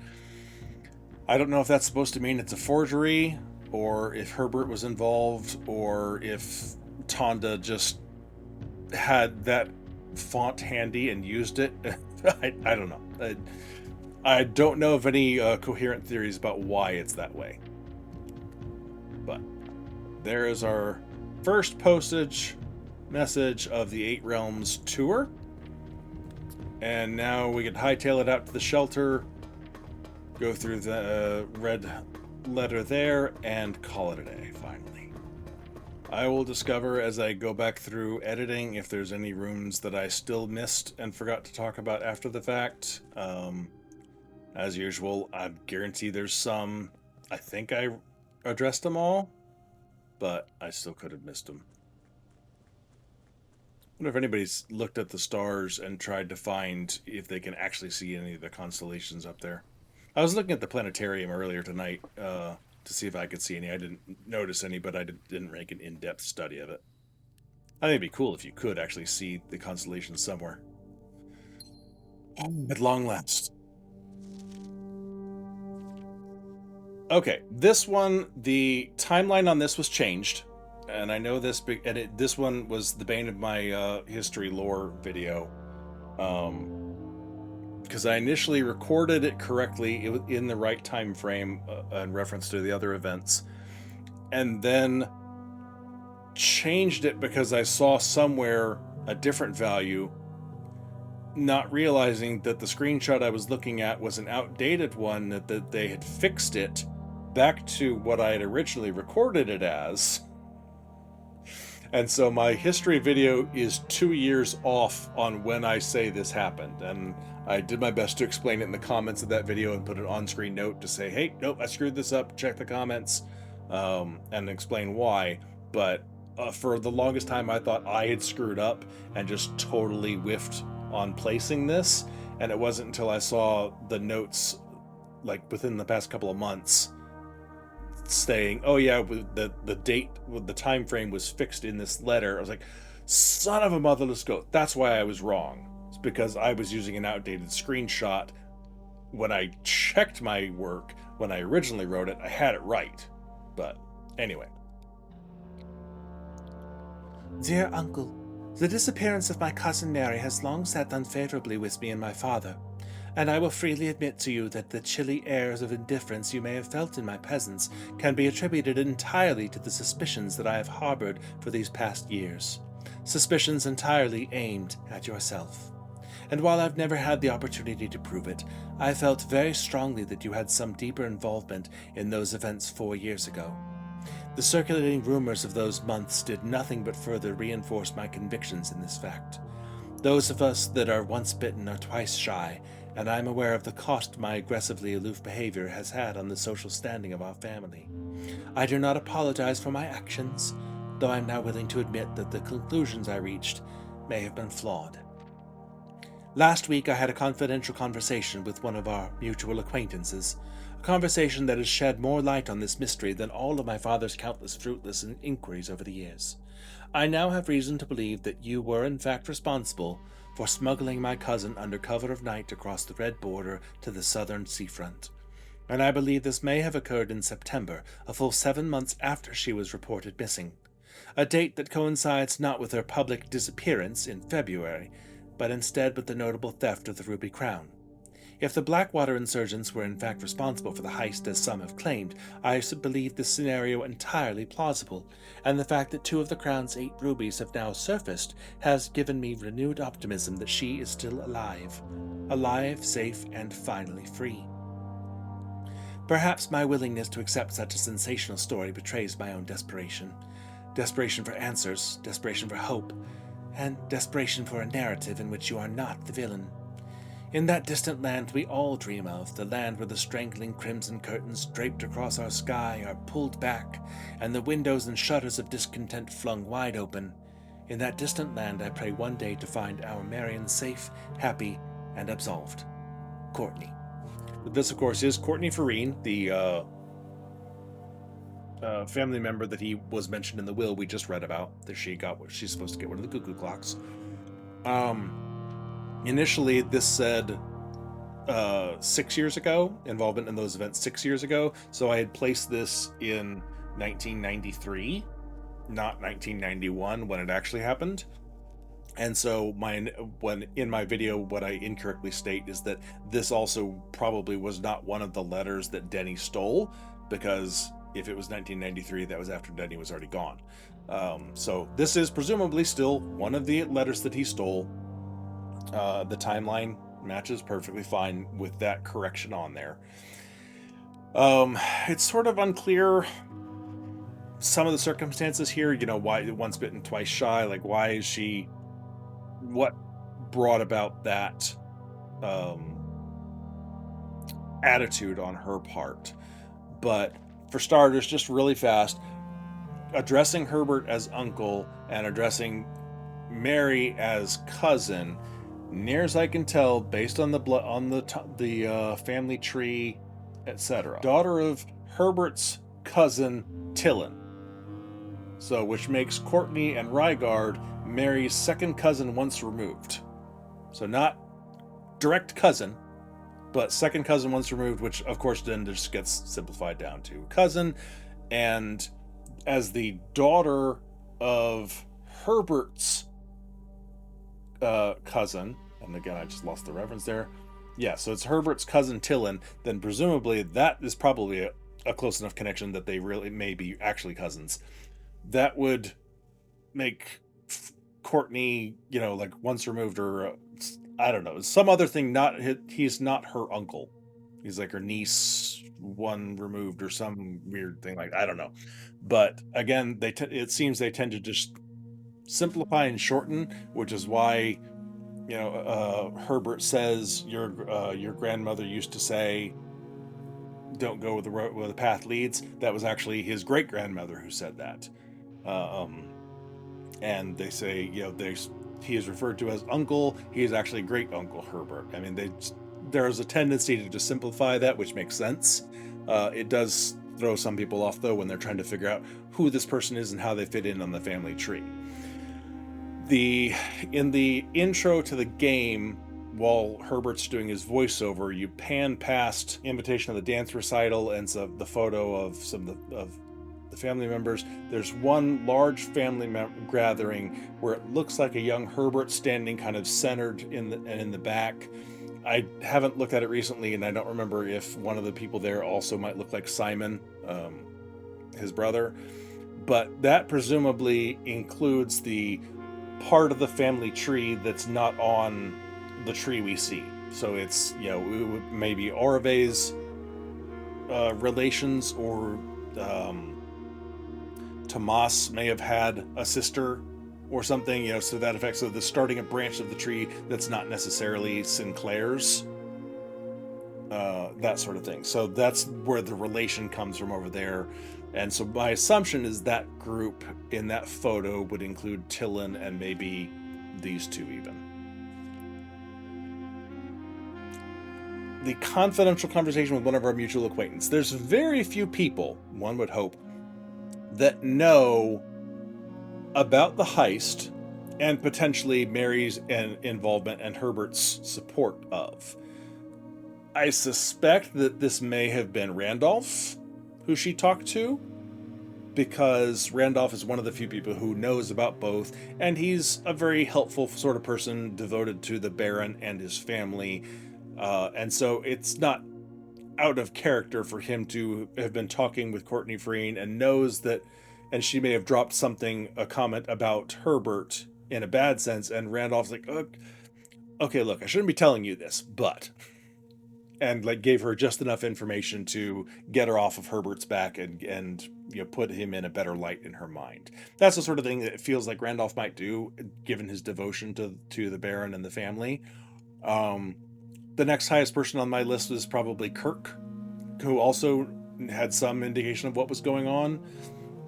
After that, we start running out of people really fast who we know for sure knew about the heist and potentially Mary's fate. So, I don't know about the whole smuggling your cousin under the cover of night across the Red Border to the southern seafront in September. Because it sure as hell seems that after the heist in September, they come back to Mount Holly and chill out in the safe house, or at the very least Mary does, for a couple of more months. Because we have Mary's red letter number 5 is dated, and that's the one in the tiny safe in the drafting studio. Is dated November 8th. So 2 months after that is supposed to be referring to. And that's where she says, she left a message for Simon, and they're about to take off and leave the country, presumably she's about to head for Araja, etc., etc. So, I mean, that's the last known demonstrable communication from Mary is in November, not September. So it could be, I don't know what that is referring to be honest. I'm not really clear. So if you're watching this later on YouTube or even on the VODs, drop in on the YouTube and leave a comment, please, or come back for a future episode and let me know. I don't have a clear theory on what the timetable there might have been, where she's saying, responsible for smuggling my cousin under the cover of night across the Red Border to the southern seafront, so going south, not towards Fen, but smuggling her south right after or right about the time of the heist in September, 2 months before she actually leaves the note in the house for Herbert. So I'm not sure what that is, unless even the person she talked to didn't know any better. Okay. Because we know that Mary states that the people who know her either think she's dead or has disappeared and vanished. So she could have talked to someone who didn't know that she stayed in the house for a couple of months and assumed that after the heist or at the time of the heist, she was smuggled out and disappeared in that sense.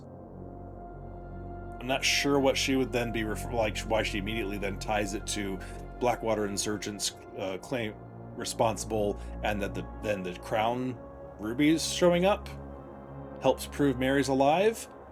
That might disprove that theory. But yeah, I don't have a clear idea of what she's referring to in that time scale. So yeah, if you have any ideas that might clarify that, drop me a comment on the YouTube video, please. And then, of course, the fact that she's hoping for the red banner curtains draped across the sky to be pulled back, etc., indicates Courtney is, as many members of the family are, apparently sympathetic and hoping for the downfall of the Fen government and restoration of Orinda, presumably. Orinda Aries, at least. So, okay, at long last, we're done. This has gone on a really long time for me. I'm tired and desperately need to get some sleep. So, I am going to call it a day. And next week, I try to have the video of this cut and edited before the next episode, Monday night, Blueprints night. And so hopefully I can keep getting that timetable out. For the rest of the week, for Wednesday and Fridays are usually my other streaming nights, 10 p.m. Central Time as usual. I'm currently going through Cat Quest 3 just for the fun of it. First time for me, but it's just a goofy little game to get me through the rest of the month until we get to June, when I've got something special planned. So stay tuned for that when the time comes. And in the meantime, come stop by some of the other shows and definitely check out some Blueprints material on my YouTube channel if you're interested. As I said, I've got the one video that is the complete timeline of all the events leading up from the first event that we know about all the way up through day one of the story. And yeah. So check it out. Hope to see you in the comments. Hope to see you in future episodes here. Thank you for being here. YouTube, please be sure to like and subscribe and before you hang out or before you leave. And thank you for being here. Hope everybody's having a great day. Bye.